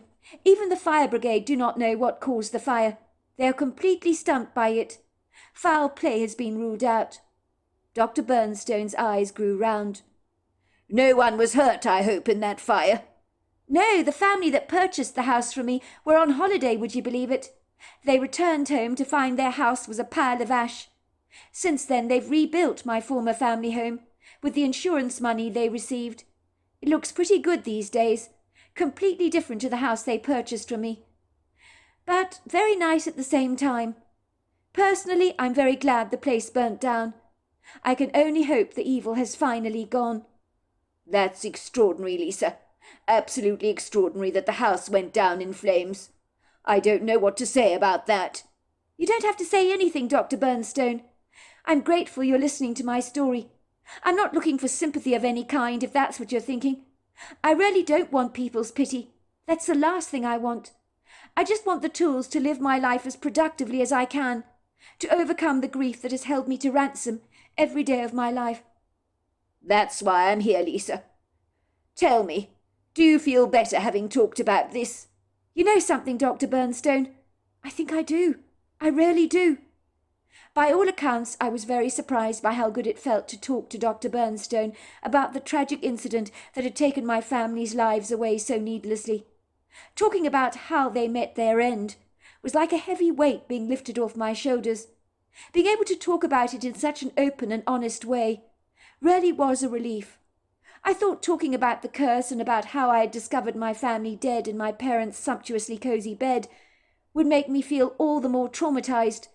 But the irony was that talking through everything enabled me to heal in ways I never imagined possible. These days I'm glad to say I was sleeping, eating and living better and enjoying my life more than I had done in a long time. I found myself feeling a profound sense of gratitude that I was still alive. I'd noticed things like the colours of bright red geraniums in the plant pots at the apartment, or how blue the sky was, and I realised how lucky I was to still be very much alive. Furthermore, against all the odds, I was always looking forward to my therapy sessions with Dr. Bernstone. When I left his offices, I felt lighter, more upbeat, and very positive. Ostensibly, Mr. Bernstone made me realize that despite my losses in life, that life was still good, and I could still look forward to a bright and promising future, even if my family were no longer in it. Before long, I'm ashamed to admit, I found myself falling for Dr. Bernstone hard, rather like a teenager who has a huge crush on a celebrity or rock star. I couldn't help falling for Dr. Bernstone. He was so kind, so generous, so sympathetic, and such an excellent listener, paying close attention to everything I said. Furthermore, he rarely believed my story about the family curse. He was the only person who had listened to me about all my tumultuous struggles. I even shared with him the very real fear I harboured, that the hideous winged demonic entity with the red eyes, that I believed was behind the carbon monoxide poisoning of my family members, would come after me too. Dr. Bernstone thought it was unlikely. He thought that the winged creature would have taken me out a long time ago, if he'd wanted to. He thought I was safe, and I so wanted to believe he was right about that. One bit of information I did not volunteer to him was that even in my new apartment that I'd recently purchased, that I shared with Pringle, I would still sometimes have the feeling of being watched, and sometimes catch sight of a dark shadow in the corner of the room. But I persuaded myself that that was all in my head. Dr. Bernstone was the one that brought a ray of hope to my life. He lifted the burden of a great guilt I'd been carrying off my shoulders. He made me see that I could have done nothing to save my family, and so he had significantly helped ease the survivor's guilt that had plagued me for so long. I found myself wondering if Dr. Bernstone was actually married. When I was away from my therapy sessions with him, I thought of him all the time. I had noticed there was no wedding band on his finger, and that gave me a smidgen of hope. You would have thought that such a chivalrous, charming gentleman like Dr. Bernstone would have been snapped up a long time ago by a lovely lady. I wondered if perhaps there was a girlfriend on the scene, and the thought that he might indeed be taken did not sit well with me. When I returned to my apartment after a session with Dr. Bernstone, I didn't feel so dreadfully lost. My relationship with my mother's cat Pringles had grown very strong. I loved that cat like my mother had done, and in my sequestered lonely moments, when I felt forsaken and vulnerably alone, Pringles was there for me, cuddling up to me, and offering me much comfort. I realized I was more than a little obsessed with Dr. Bernstone. If my mother were still alive, she would tell me it wasn't remotely healthy to be this preoccupied with a professional therapist. She'd have been sure to knock some sense in me. It was my loneliness and isolation that made my feelings toward Dr. Bernstone all the more intense. I would begin to imagine our lives together as a happily married couple. I knew I was being idealistic, romantic, and whimsically naive. I was Dr. Bernstone's patient, for goodness sake, but I couldn't help the passionate way I felt about him. When I thought about him, all the pain of the past seemed to be extinguished, as if it had all but melted away, as being around him made me feel so much lighter, so much more whole. Dr. Bernstone made me think of the future, as if there really was hope on the horizon for me, like a rainbow in the sky, after a very hostile, insufferable storm had soon passed. He made me believe there was a chance to begin again, with a new slate. He had been the one who had unbound some of the shackles of my grief, and made life more bearable for me, like he'd done with the young woman Dr. McGregor told me about, whom had lost her entire family in a raging inferno due to a house fire that had seemingly got out of control. I wondered if this very same woman had also developed romantic feelings toward Dr. Bernstone, like I had done. I was sure Dr. Bernstone had feelings for me, unless of course I was deluding myself, which was a real possibility. Surely he could sense there was an attraction between us, unless this attraction was only one-sided. I realized that I needed him to know about the way I felt towards him. I had learnt to talk openly and freely about my feelings during our sessions together, so why should I keep this from him? I mean, if he felt the same way as I did, then there could potentially be a future for the both of us. I promptly decided I would tell him about my feelings towards him. At the next therapy session, "You're looking bright and chirpy today," said Dr. Bernstone jovially, when I entered his offices, and sank down onto the soft sofa, picking up a bright orange throw cushion and holding it tightly to my chest like a stuffed toy. I always did this when I visited his offices, as a self-soothing gesture. It's thanks to you, Dr. Bernstone. I'm feeling a lot lighter these days. You've helped me exponentially, you really have. You've helped me to learn to live with my grief, and I'm very grateful for that. You've made life so much more bearable for me. I've experienced some dark days, of course I have, but let's just say getting out of bed these days has become an awful lot easier. It's not a laborious struggle anymore, like it used to be. I'm not sure if I'll ever be normal again, Dr. Bernstone, whatever normal is, but I'm getting there slowly and surely, and you've helped me a whole lot. You really have. Good, I'm very glad to hear that, Lisa. That's why I'm here to help you make sense of everything, and to help you navigate your way through it all. You know as well as I do that dark, gloomy days will sometimes come your way, and they will get you down on occasion. But the good thing is you're overcoming and mastering your grief. You've made some significant, very impressive progress. You should be very proud of yourself, Lisa. You should be extremely proud of yourself. Most of the hard work of getting through this muddied fog has come from your courageous efforts to overcome your adversity. So how is your week been, Lisa? Is there anything you feel that you need to talk about in our session today? He asked me cordially. I drew in a deep breath as I tried to think about how I was going to open up my heart to Dr. Bernstone in this therapy session, as I had no way of knowing how he'd react to what I was about to convey to him. But I wasn't going to be a wuss all my life. I needed to boldly take the bull by the horns and tell him exactly how I was feeling, even if it meant being rebuffed. It was a risk I'd have to take. I could feel my heart thumping violently in my ears at the anticipation of it all. Are you all right, Lisa? Dr. Bernstone asked me, looking a tad worried. I sensed you've suddenly come a little uptight. Your shoulders are hunched together. Is something worrying you? Would you like to discuss it? You know me. I'm a very good listening ear. Must we talk about me, Dr. Bernstone? We always talk about me. I find it so boring, so repetitive, talking about myself all the time.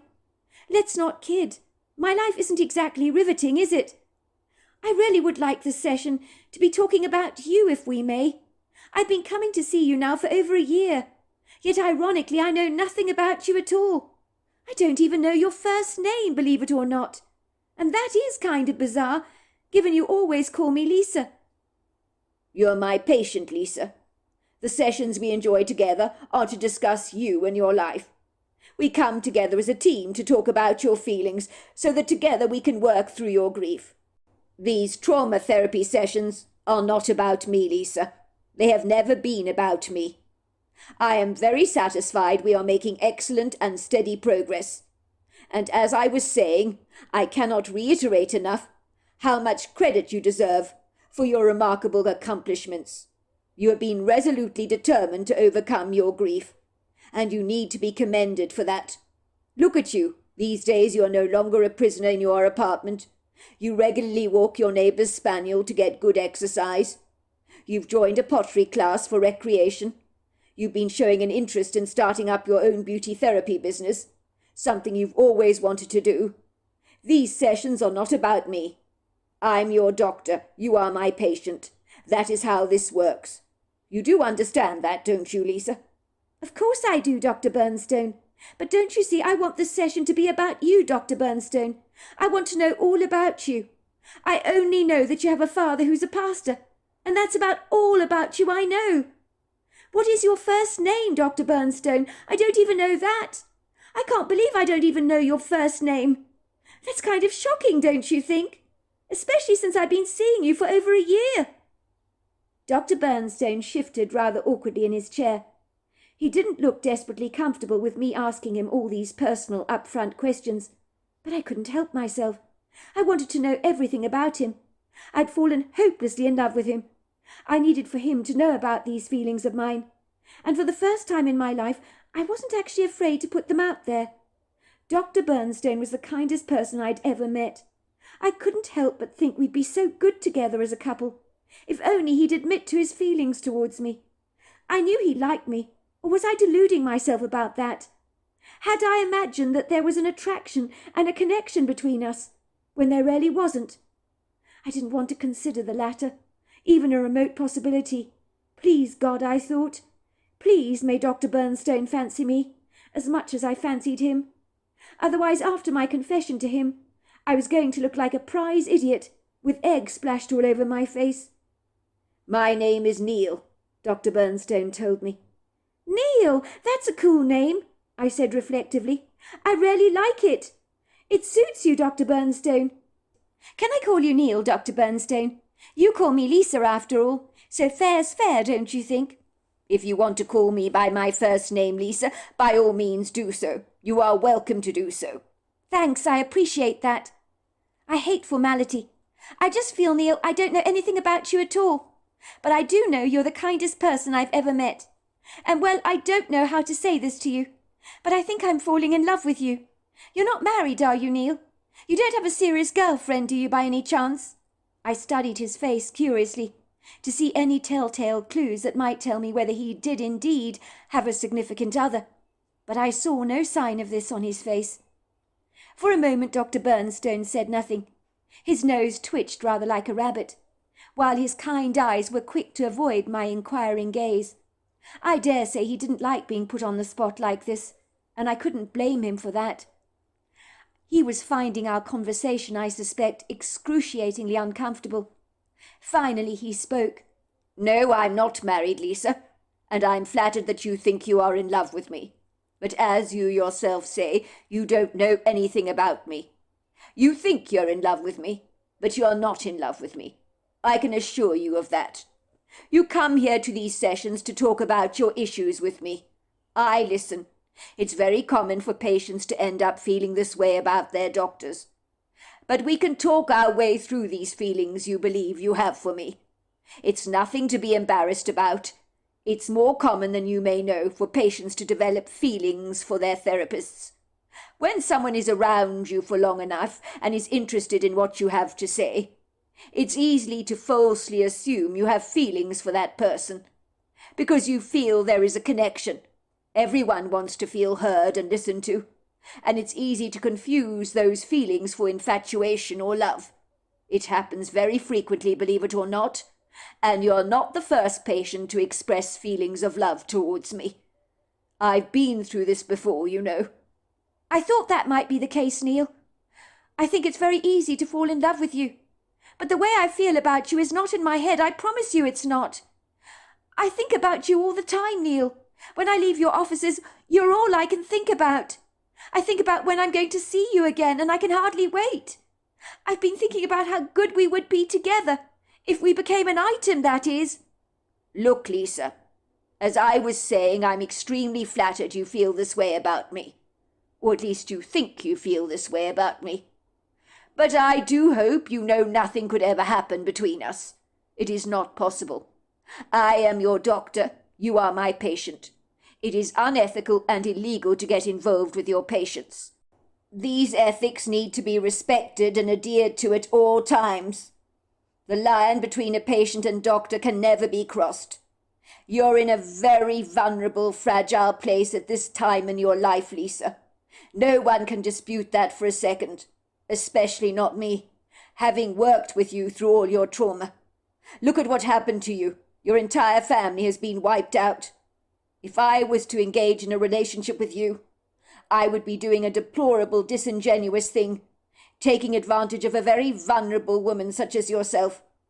In the circumstances, I would immediately be struck off, and rightly so, for it would be a despicable thing to do. But don't you see, I don't have to be a patient with you any more, Neil. I could stop these sessions we have together. Then we could be together. I love you, Neil. I think I knew that from the first time I met you. That was why I confided in you about the curse that Anna afflicted on our family. There is chemistry between us, isn't there? You have to admit it, I said, staring at Dr. Bernstone so eagerly, rather like a kid hoping her father would let her have another cookie, but rather feeling her wishes would not be fulfilled. I am not sure what I was expecting Dr. Bernstone to say. Maybe I wanted him to declare his undying love for me in return, but that was not going to happen, and I was left feeling bitterly disappointed and very rejected. I think I had psychologically prepared myself for some kind of rejection, but when it happened, it wasn't so easy to receive. I knew that Dr. Bernstone was a principled man, and getting involved with one of his patients would not be something he would undertake very gladly. Surely there were exceptions to those rules, I thought. If we both confessed our love for each other, how could we be judged for our feelings? In that moment I reminded myself that Neil had not even mentioned that he had any feelings towards me. All the feelings I thought he had for me, were they in my head? Had I got this all horribly wrong? Were my affections for him completely one-sided? I was beginning to feel humiliated and rather foolish. Dr. Bernstein's face was flushing. It had grown as pink as a peony. He was still not meeting my eyes. If he really didn't have feelings for me, surely it would be easy for him to look at me directly, unless, of course, I'd embarrassed him significantly, which was a high probability. I understood, of course, that he was my doctor, but there were ways we could get around this, surely. If only he would admit to me that he had feelings for me. But I could sense he was resolutely determined to keep things between us strictly professional. I don't want to sound like a broken record, Lisa, but these romantic feelings you claim to have towards me are all in your head. It's not a two-way streak, I'm afraid. I can't reciprocate those feelings. My heart sank like a heavy stone in a large body of water. There it was. Neil had admitted he didn't feel the same way towards me as I felt towards him. He couldn't have been clearer than that. I'm your doctor, Lisa, he repeated. I like you very much, don't get me wrong. You're an attractive woman, and whoever gets to marry you one day will be a very lucky man indeed. I hope you know that you are my patient and that boundaries between us cannot be crossed. As I was telling you, I am not married, nor do I have a girlfriend, but that really hasn't got anything to do with you. I broke up with my fiancé 3 weeks ago, so yes, I was engaged to be married at one point, but it came to nothing. I want to make it clear that currently I'm not looking for a relationship with anyone, and certainly not with someone as vulnerable as yourself. That would be crossing a line that I am not willing to cross. It would be extremely unethical. If you're uncomfortable with the way things currently stand between us, Lisa, I could easily refer you to another psychologist. That would not be a problem. But I cannot continue, I'm sure you appreciate, being your psychologist if you keep viewing me through a romantic lens. It would not be appropriate. You are infatuated with me, Lisa, and that's very common among patients. Very common indeed, and we can work through this very easily together. Don't get me wrong. I'm very glad you feel you could have a relationship with someone. It shows how well you are doing. I'm very proud of your accomplishments to date, and so should you be. For a long while, I would like to remind you, you couldn't even envisage a future for yourself, let alone a relationship. And yet you've come a long way now. I want you to know the feelings you think you have for me are not real, but they are a sign that you are beginning to heal. And that is a promising start. It really is. But I want a future with you, Neil.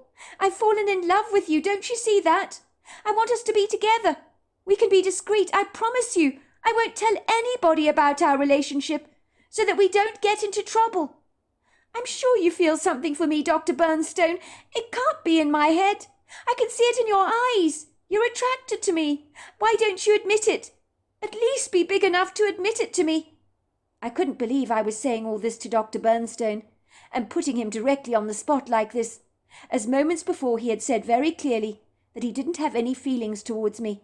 Yet I kept bulldozing through this conversation, hoping that he would finally confess to feeling at least something. Lisa, how many times do we need to go over this? Now I want to say this very clearly. You think I like you. You think I fancy you. It's very difficult not to get attached to your patients, you know. So of course I like you, and I think you're a very attractive woman. But that is it.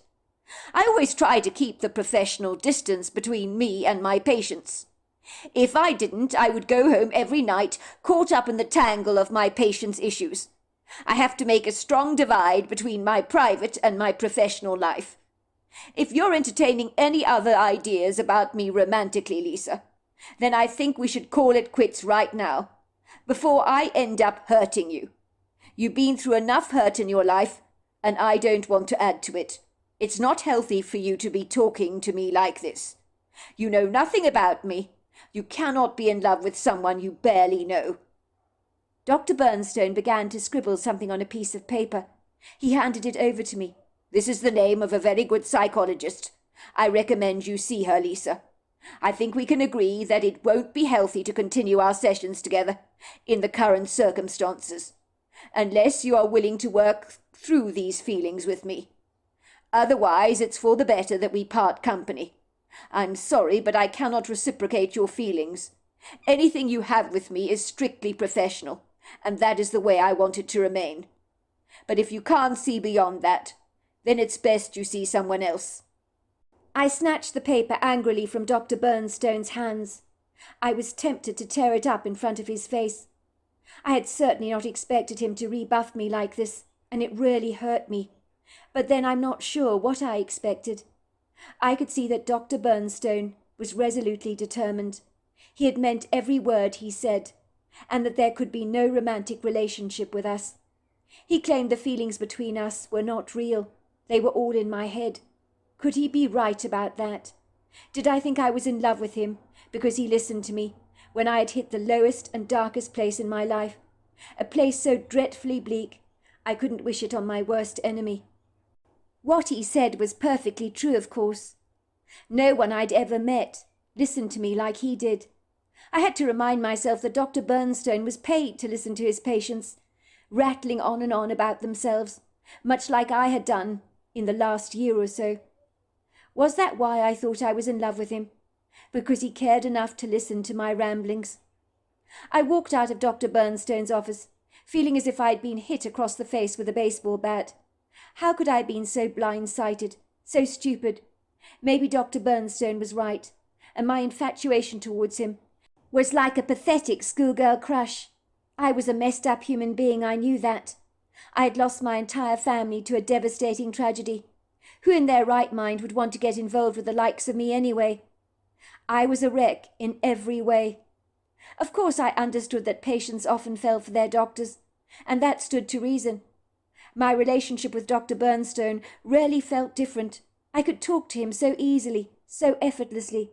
Everything flowed so smoothly when I was in his company. There was a kindred connection between us, but it didn't mean it was romantic. I belligerently stormed out of Dr. Bernstone's office. I failed to say my goodbyes to the receptionist, for the embarrassment I felt from being snubbed was immense. I was in a daze as I took the opulent gold glass lift down to the ground floor. I found myself hastily stumbling over to my car, as if I was a drunk. I don't even remember that car drive home, as everything was like an ambiguous whirl for me. It was when I finally arrived home. I sobbed and sobbed for a long time. But the tears I cried were not only as a consequence of feeling rejected by Dr. Bernstone. The tears went way deeper than that, to the core of every single scarred, disfigured cell in my entire body that had been badly mangled and decapitated by my grief. I guess I was crying for everything that I had lost: the death of my parents and siblings, the tragic fortuitous demise of my grandparents, aunts and uncles. The best way I can describe it is I was caught up in an emotional turmoil, rather like a multiple pile-up of wrecked cars that you see on the highway. And I ask you, how do you ever begin to clean a chaotic upheaval up like that?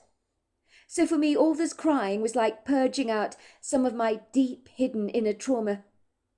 I had felt rejected by Dr. Bernstone for sure, but it seemed to have brought everything in my life to a head, rather like the pus in a boil, that needs to be squeezed out before any healing can progress. It was true. I had met Dr. Bernstone during the most fragile and delicate time in my life. No one could have been more broken and cut up, or as distraught as I was. When I began my sessions with Dr. Bernstone, he had become to me like the light at the end of a very dark, inauspicious tunnel. He had guided me through the perilous storm to a better, more peaceful place, where things were settled and calm. I had grown attached and enchanted by that light, fallen very hard for it, but all that light wanted to do was to bring me to a place of healing, regeneration, and restoration. It would seem I had wanted so much more from that light than it was prepared to give back to me. Pringles, sensing my obvious distress, crawled into my arms. She began to lovingly lick my face. I gratefully buried my head into her soft fur, hearing the reassuring drum roll of her purring response. "What would I do without you, Pringles?" I said to her through my puffy red eyes, as I looked at my cat so fondly. I knew that having Pringles around had brought me so much comfort during the darkest, most depressing times of my life. Pringle looked right up into my face. I could swear she knew exactly what I was saying. She let out a contented meow and stretched out her paws over me. Never had I been so glad to have a furry companion as I was now. I realized that everything Dr. Bernstone had told me when I confessed my feelings towards him was absolutely true. I was in love with the idea of being in love. When I walked away from my therapy sessions with Dr. Bernstone, he always made me feel lighter, and there was a skip in my step. In truth, he'd given me a reason to feel better about my life and myself. No wonder I felt so attached to him. It was good spending time in his company, talking about all my issues with him. I had shared things with him that I'd never shared with another living soul. No wonder he was so special to me. No wonder I had developed an obvious attachment to him. I thought about my late mother when she discovered poor Pringles lying half dead on her front doorstep, after having been badly mauled by a dog. To all intents and purposes, when my late mother found Pringles hanging on to life by a faint, fragile shoestring, she had rushed the cat to the vet, and Pringles' life had been spared after astronomical vet bills were paid, even though it had been touch and go for quite a while, whether Pringles would actually make it or not. When Pringles finally returned home to recuperate, the cat became obsessed with my mother, for Pringles knew my mother had saved her life. Similarly, after Dr. Bernstone had slowly but surely given me my own life back with our therapy sessions, much like a very grateful Pringles who had become devoted to my mother, I had in turn become devoted to Dr. Bernstone, fixated and somewhat obsessed by him. I genuinely enjoyed talking to the man. He would listen to me and never judge. He would encourage me to think for myself. When you're in a lonely, insecure place in your life, it really is hard not to become attached to someone like I had become attached to Dr. Bernstone. I do think Dr. Bernstone liked me. He found me attractive in the way that you might feel about a good friend of yours. You might, for example, think the chocolate cake in the window of the bakery looks delicious and tempting enough, but it doesn't actually mean you want to eat it, or even buy it to enjoy after dinner. You might prefer something else that is more to your taste, like a cheesecake or a custard cream. There was no doubt in my mind that Dr. Bernstone was a very accomplished psychologist. He was very skilled at his job, incredibly professional, and very principled. He had admitted to me that I was not the first patient to fall for him, and I suspected I would certainly not be the last. Over the last year or so, Dr. Bernstone had become a good friend of mine, not just a therapist. The idea of not being able to continue my therapy sessions with him was very distressing. I had come a long way in my therapy, and the idea of talking to somebody else about my problems did not sit well with me. That night I cried deep into my pillow until it was saturated by my tears. Finally I fell into a deep sleep, with Pringles tucked tightly in my arms. That night my sleep became agitated and restless. I unwittingly was drawn into a very lucid dreamlike state. In this dream I would see myself sitting on a haystack outside a farmer's red barn. There were horses grazing in a nearby field. One of the black and bay American quarter horses looked up at me through dark, disquieted eyes that suggested the horse was bothered about something. I felt as if the horse was telling me to be very careful. I remember thinking to myself in the dream that it was strange for a horse to be communicating to me like this. The horse began to fix its eyes on something that was standing behind me. He let out a warning neigh.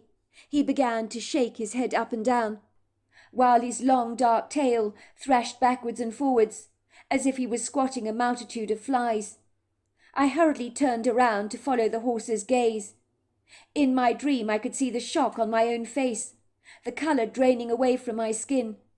I was observing the ugliest, most hideous black-winged creature that I have ever beheld. It is hard to describe the creature to you in words.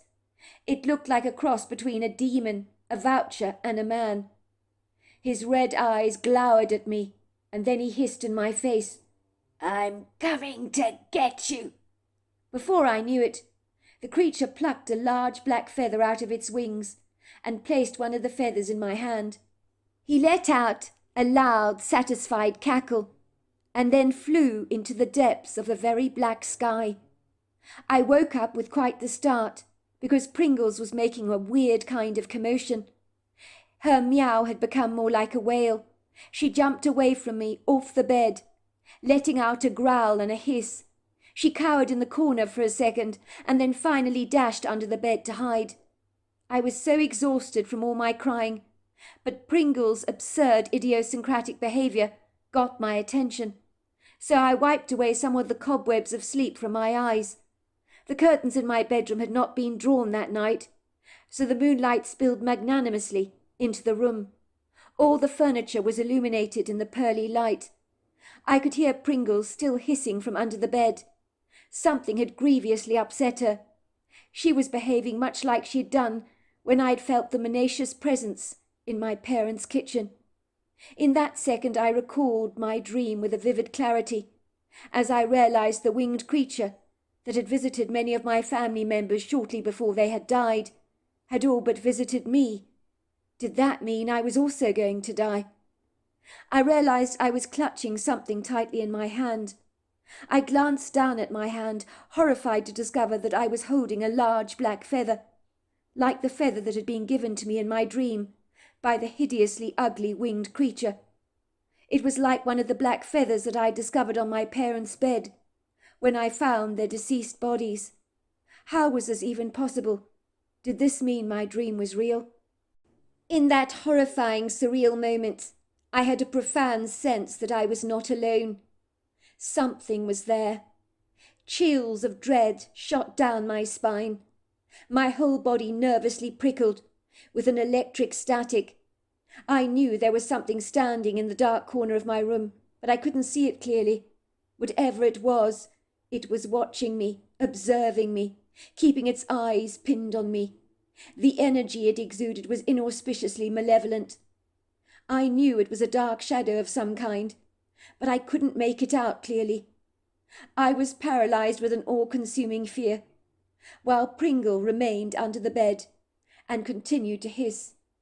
I was certain the winged creature that had come to finish me off, like it had done my parents in that freak accident with the carbon monoxide poisoning, was here right now with me. What was I going to do? I didn't want to fall victim to some kind of freak accident that this evil entity would organize for me. The fear I felt was all-consuming. My body began to shake like a leaf. In my head, I kept hearing a very disturbing, raspy, gravelly voice, talking to me and saying, "Go on, do it. Swallow all the pills. You've got nothing left to live for. Even the doctor rejected you. Nobody wants you. Nobody loves you. Go on, do it."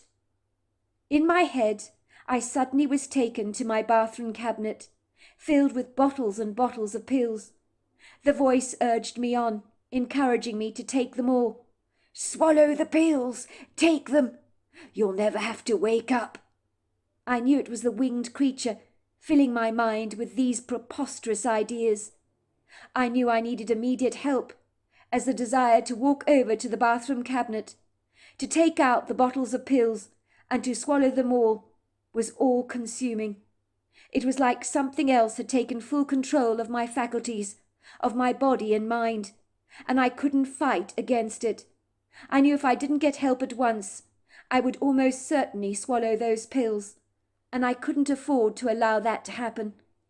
I did have Dr. Bernstone's cell phone number somewhere, and I was only ever allowed to call him if I was in a rock-bottom place, and there was no time like the present. I needed Dr. Bernstone's help at once. There was no one else I could possibly call who would fully understand what I was going through. Dr. Bernstone was the only person who fully knew about the wicked and very evil Haitian curse that had been afflicted on my family. He was the only person I could trust in this dangerous situation. Who else could I turn to for help? So before I could change my mind, I quickly dialed Dr. Bernstone's number. Dr. Bernstone, I've been a psychologist for over 10 years now. It might as well have been a lifetime. It feels like that at times. To all intents and purposes, when you're helping people work through their trauma, it's hard not to allow their harrowing issues to impact your own life. I mean, if you swim around in the murky water for long enough, it's hard not to become contaminated by it. As a consequence, I always conduct my counselling sessions as professionally as possible. I try to keep an emotional distance from my patients. If I didn't do this, I probably would lead a very dysfunctional life indeed. Of course, it goes without saying that I have counselled many people over the years from many walks of life. But no one, I hasten to say, has been more interesting than my client Lisa. Now here was a very brave, courageous young lady, who had quite the story to tell, that I will admit had every hair on the back of my body standing up on edge. I knew the story she told me was unequivocally true. You couldn't listen to Lisa's account and doubt what she was telling you, for she spoke with real passion from her heart. I absolutely believe that the bizarre, enigmatic manner in which all her family members died could not have been a mere coincidence. I knew there was so much more to this story than would meet the eye.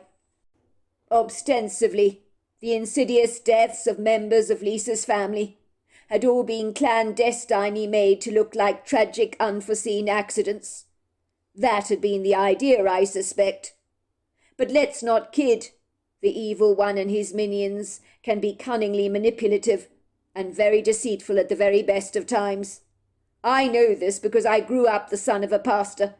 I learnt much about the occult, about people dealing with demonic attacks and oppression. So this was not a new phenomenon to me by any manner of means. Had I not been brought up in a religious household, maybe I would have been more of a cynic about such matters.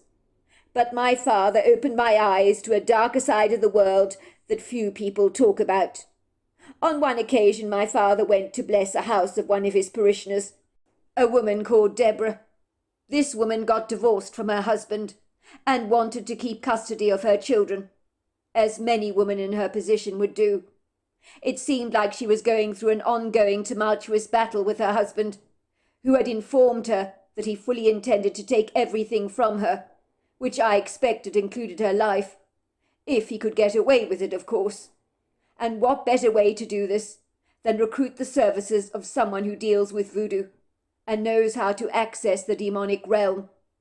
The woman described her husband as a violent, abusive man, who for many years she had never had the courage to leave, for fear of what he might actually do to her. One day she suddenly decided she couldn't take living with her husband a moment longer. It had all got too much for her. She had finally reached the place of no return. She courageously filed for divorce and moved in with her mother. Deborah's husband had a good friend heavily involved in voodoo. Her husband had threatened that should she ever leave him, he would get this friend of his to put a hex on her that would destroy her life. She knew her worst fears had been confirmed when strange, very bizarre things began to happen in her mother's household that could not be put down to natural phenomenon. She would hear growls, footsteps thumping up and down the staircase at night, doors opening and closing and slamming on their own accord. And worst of all, she described feelings of being continuously watched all the time, and something standing there at the foot of her bed, staring at her. There were times she and her mother would see dark shadows in the corner of rooms that would finally disappear when you turned around to look at them. As luck would have it, Deborah's mother had organized for the chimney to be swept, and the chimney sweep arrived on the premises and began to sweep the chimney. When he cleaned it out, he discovered a voodoo doll had been placed in a little hollow in the brickwork, inside the chimney. The voodoo doll had a pin placed strategically right through the heart area. Deborah was certain that this was the work of her husband, and that the doll represented her. It was clear her husband wanted her dead, so he could have full custody of their children. My father was immediately called over to Deborah's mother's house. He was asked to pray a blessing over the place, but he was flung violently across the floor by a powerful demonic entity that didn't want him there. He hit his head so badly he acquired several stitches in his scalp, and Deborah's mother's floor looked like a crime scene because my father's blood was splattered everywhere.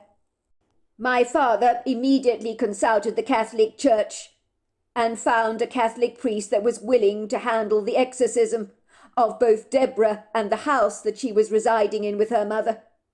My father was present at that exorcism. He observed the demon leaving the house in a spiral of black smoke. The Catholic priest, who had fasted for many days, stood his ground, meeting with much resistance from the evil he encountered. I was later to learn that Deborah's husband was found days later, lying dead with a knife wound through his heart. It was almost as if the demon that had been summoned up had vengefully turned on the one who'd called upon his services. It was almost as if some kind of divine karma had been orchestrated. When Lisa came to my offices to tell me her incredulous story, I have to admit I was drawn right in, like a fish is to the fly at the end of a fisherman's line. It is difficult to be detached when you hear a story like Lisa's. I was resolutely determined to do my utmost to help this young lady recover from the debilitating effects of so much trauma that had paralyzed her life. She did have a very real fear that the winged creature that many of her family members had seen in their dreams shortly before their deaths might finally appear to her and then take her out in such a way that her death would look accidental and therefore never be investigated. I did my level best to reassure Lisa that this would be unlikely to happen to her. I didn't want her mind to be preoccupied with such dreadful thoughts, for I knew she'd never be able to heal from her trauma if she was thinking in that mindset. I gave her my cell phone number so she could call me if she felt this demonic entity had come back into her life. One day, after a year of counselling, Lisa arrived at my offices promptly, looking ever so slightly apprehensive. I knew by the way she was clutching the orange throw cushion so tightly to her chest that something was preying heavily on her mind. When Lisa finally admitted that she had fallen in love with me, it took me off my guard. I cannot tell you how very common it is for patients to develop an attachment to their therapist. It stands to reason, of course. They often believe they're in love with their therapist, when they fail to realize that the reason that they feel like this is because of the listening ear and the deep connection they may feel with their therapist. Let's just say the therapist is showing compassion and care during these sessions, making the patient believe there is something romantic between them when there really is not. If I had an unhealthy attraction to a patient as an unmarried psychologist, if that were to happen, I would immediately pass over such a patient to another therapist. I would never want to, under any circumstances, compromise my integrity or cross over any blurred lines, so to speak. Lisa was a lovely person. It was impossible not to like her very much. I was a professional psychologist, and I wanted the best for her. I decided under the very sensitive circumstances I needed to refer Lisa to someone else. It was a pity that I couldn't work with her through her trauma. I would have liked to continue doing so, but I couldn't compromise my integrity. So sometimes you do what needs to be done for the sake of your patient. Things did not end well when Lisa stormed out of my office, looking as lost and disheveled as an abandoned kitten that nobody wants to adopt. It grieved my heart greatly that things had come to this end, but what could I do about it? I really was stuck between a rock and a hard place. Imagine my surprise when I was woken in the middle of the night to find my cell phone erupting in a tuneful chorus. I had been fast asleep at the time, but the obtrusive, unrelenting noise woke me up, shaking me out of my sleep. I groaned in frustration, reaching over to answer my cell phone. Who on earth would be calling me at this late time of night? I was stunned to see on the caller ID that it was my patient Lisa on the end of the line. I was tempted not to answer the call. Was she calling to tell me how in love she was with me, when she knew the only time she was allowed to phone me was in an emergency situation? I really did not need all this drama. I had made the boundaries between us poignantly clear. I very nearly did not answer that call, but a little voice inside my head told me not to ignore it.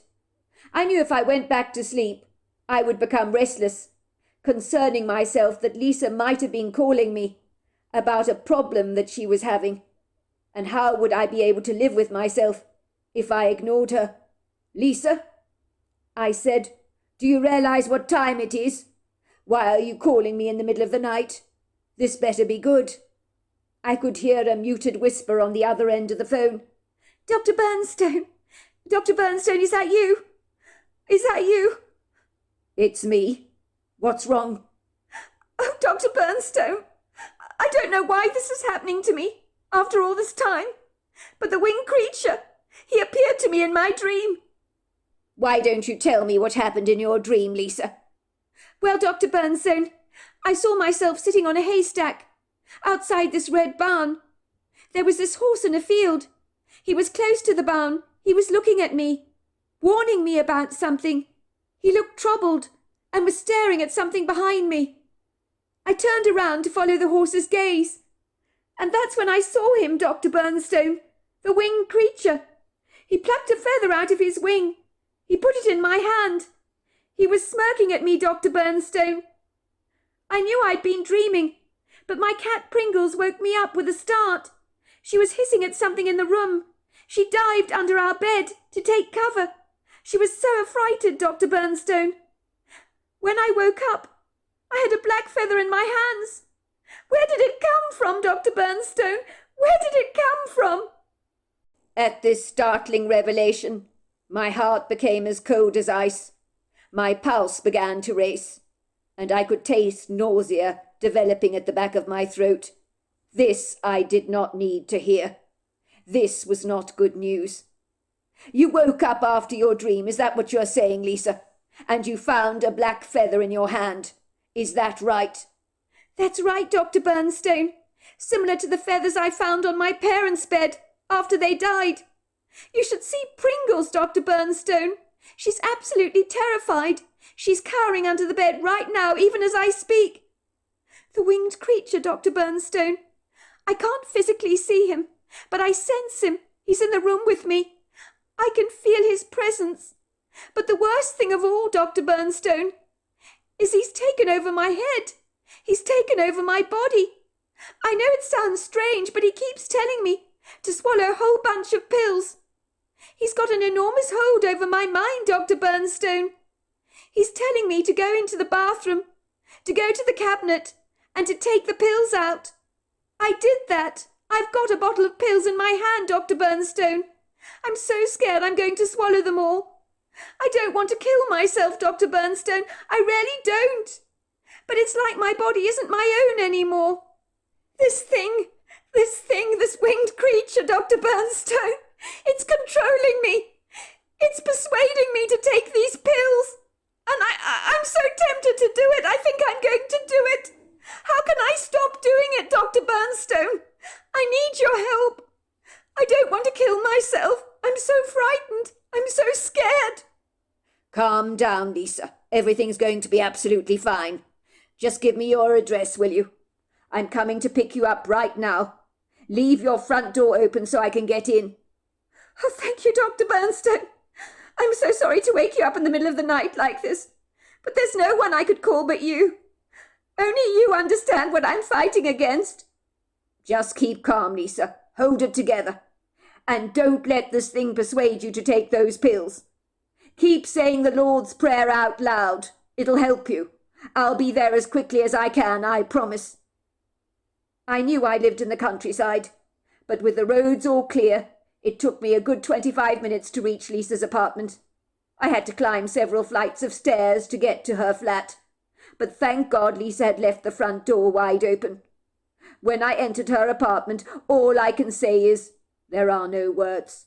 Lisa was cowering in the corner of her bedroom, staring in terror at the far corner of the room, where I could sense a demonic entity. Like her, I couldn't see anything, but boy, did I feel it.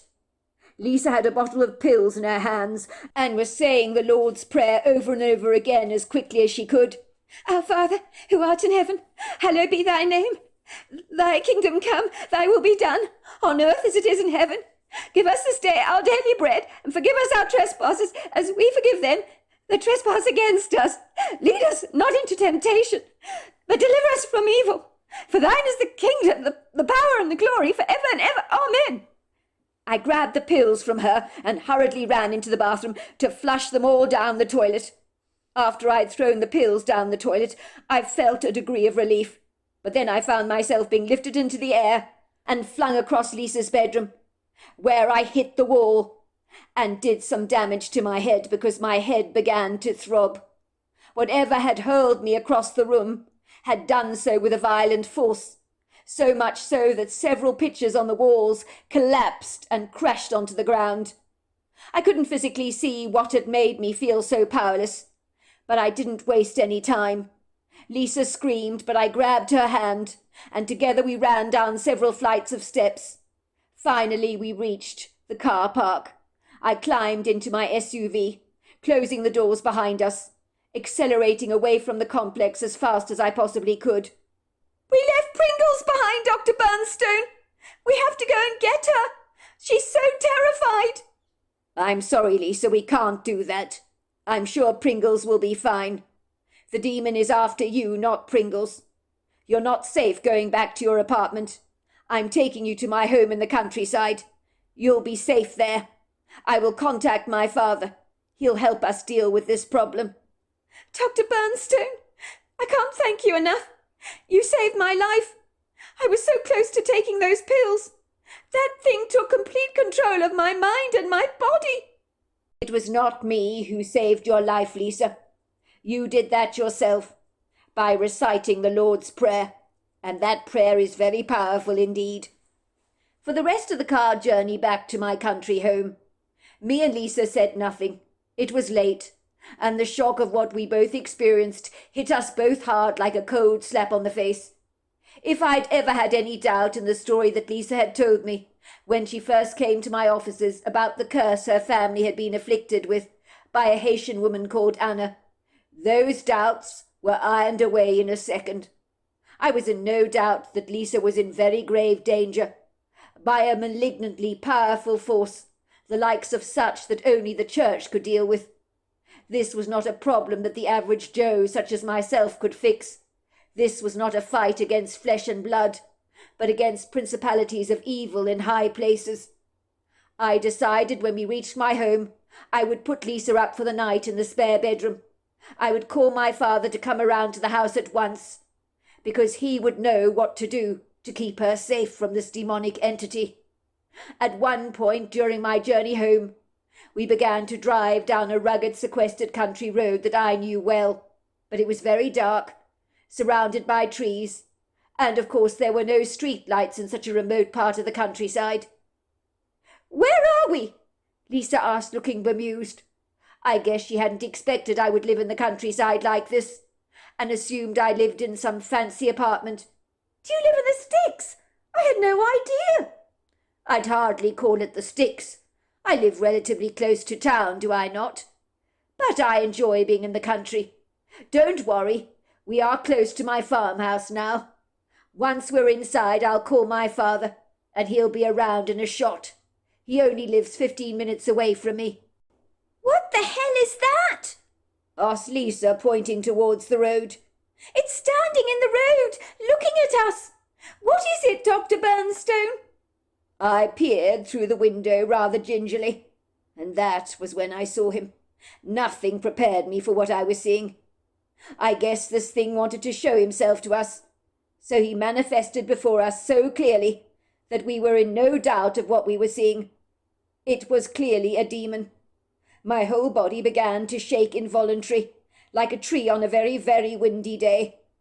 What I was seeing was insidiously evil, very repugnant, It stood before us in the middle of the road, at about 8 foot tall, humanoid looking, and strappingly built, with black wings and feathers all over the body, horns on the head, and glowing red eyes that were maliciously evil. I'd never seen anything more hideously vile, repugnant, or grotesque in all my life. This hideous, vile beast looked like he'd been summoned up from hell itself, and the vindictive hatred in its eyes was like nothing I'd ever witnessed before. I was now certain that this was not going to end well. I felt sure that Lisa and I were finally close to meeting our Maker. This thing wanted us dead, and he wanted us dead now. I could feel this in every fibre of my being. I also got a sense that this winged creature was mocking us. Dr. Bernstone! Oh my goodness! It's the winged creature! Cried Lisa. The one I saw in my dream! The one I told you about! It's going to kill us! I know it's going to kill us! She let out a strangled, very frightened cry. She began to clutch me tightly, so much so that I winced out in pain as her fingernails dug into my flesh. It's going to kill us, isn't it, Dr. Bernstone? It's going to kill us! Lisa cried out. I can feel it! What are we going to do? What are we going to do, Dr. Bernstone? I couldn't answer, Lisa. My words were stuck in the back of my throat. Nothing would come out. I was about to turn the car around, as what else could I do? And as I considered doing this, the car began to rattle and shake on its own accord. Then it began to move forwards and backwards on its own, as if it was a toy car that a boy was playing with on the carpet at home. I realized that this insidious creature was doing this with the power of his mind, and watching us as if we were two characters in a movie. Only he would determine the outcome of this story, and by the menacing, self-satisfied, smug look on his face, this would be a story with a very grim ending indeed. I remember thinking, if you're going to kill us, do it now. All of a sudden there was a shrill, ear-piercing scream, like nothing I've ever heard before or since, and thundering through the woods were 4 powerful creatures covered in long, flowing hair. My first thought was this winged creature had called for reinforcements, more demons from hell to toy with us and to stoke up our terror, like the flames in a fire. I was amazed to see the creatures approaching the demon were 4 strapping Bigfoot. They ran into the road as if they themselves were flying. I've never before or since beheld anything move that fast before, with so much dignified grace. The agility of those Bigfoots left me breathless. To my amazement, the 4 Bigfoots circled this evil entity with a fearless confidence. They were screaming at this thing, and this monster that had tormented us only moments before was cowering pathetically in their presence. I realized I was watching a war before my very eyes between good and evil. The Bigfoots were on the side of the light. That was clear to see. They knew how to deal with this evil entity, as if they had a profound understanding of the supernatural realm, that I clearly do not. One of the Bigfoots briefly glanced up at me in the front seat of my car, and in my head I heard him say, "I've got this. We're sending him back from whence he came. This evil was conjured up. It has no place being here." What happened next was so supernatural. The ground just opened up in the middle of the road, and when it did I could hear the screams of the tormented rising through that hole, and the ground in the hollow was so red it looked like everything was on fire. Smoke rose up from the ground, and I heard the cries of the damned. The cowering demonic entity was flung into hell like a portal, without much resistance, as if resigned to its impending fate. It appeared to be no match for these powerful Bigfoots. To this day I believe these Bigfoots were angels sent by God himself.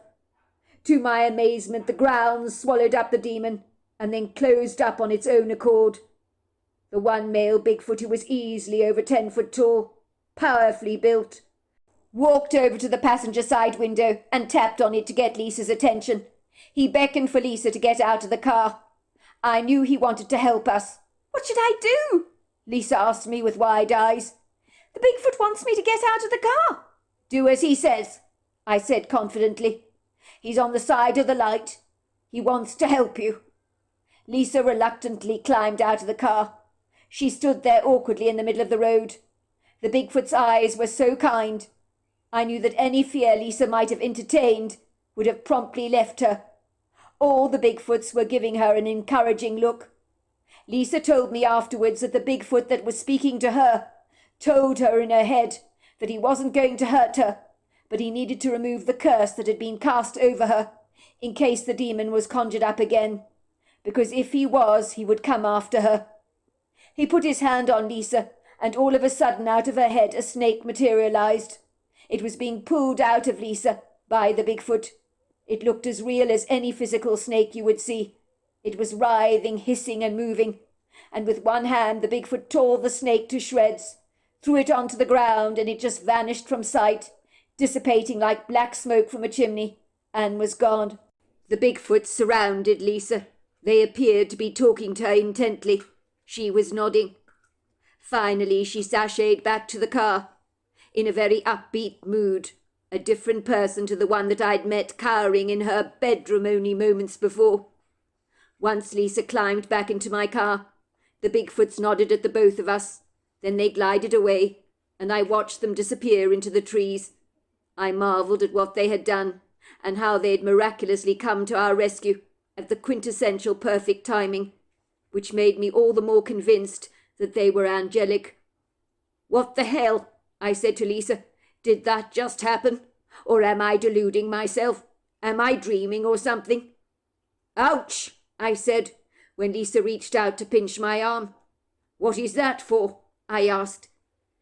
It's to tell you that you're not dreaming, that all this is very real, and it did happen. I can't believe it. I can't believe we saw 4 Bigfoots surrounding that demon. It was incredible, wasn't it? Said Lisa. I nodded, for I would have never considered Bigfoots to be angelic, but they were exactly that. They told me I didn't have to worry any more about the curse, that it's been broken for good. It was true. The curse had indeed been broken. But better than that, Lisa felt the heaviness lift off her life all at once. She was very happy to return to her apartment, to find Pringles safe and well, and in jolly good spirits. She continued her sessions with me, finally admitting that her confessions of love towards me were because I'd made her feel lighter and better about herself. To this very day we remain very good friends, but Lisa has made a brand new life for herself. She is now happily married with 2 lovely children, and while she misses her family very much, she has thankfully been able to move on with her life. So there you are. That's my story. Wow, that was the most fabulous story. What a story. Incredible. Loved every minute of it, and I hope you did too. Well, hello there. I hope you enjoyed the Omnibus edition. We've got many more coming our way for you to listen to. Sending you love wherever you are in the world, in North America, Canada, Kenya, wherever you may be. I send you lots and lots of love. Thank you for listening to my Omnibus, and I really do hope you enjoyed it, because that's the whole idea about it, is to give you some interesting stories to listen to. So until next time, goodbye and good night.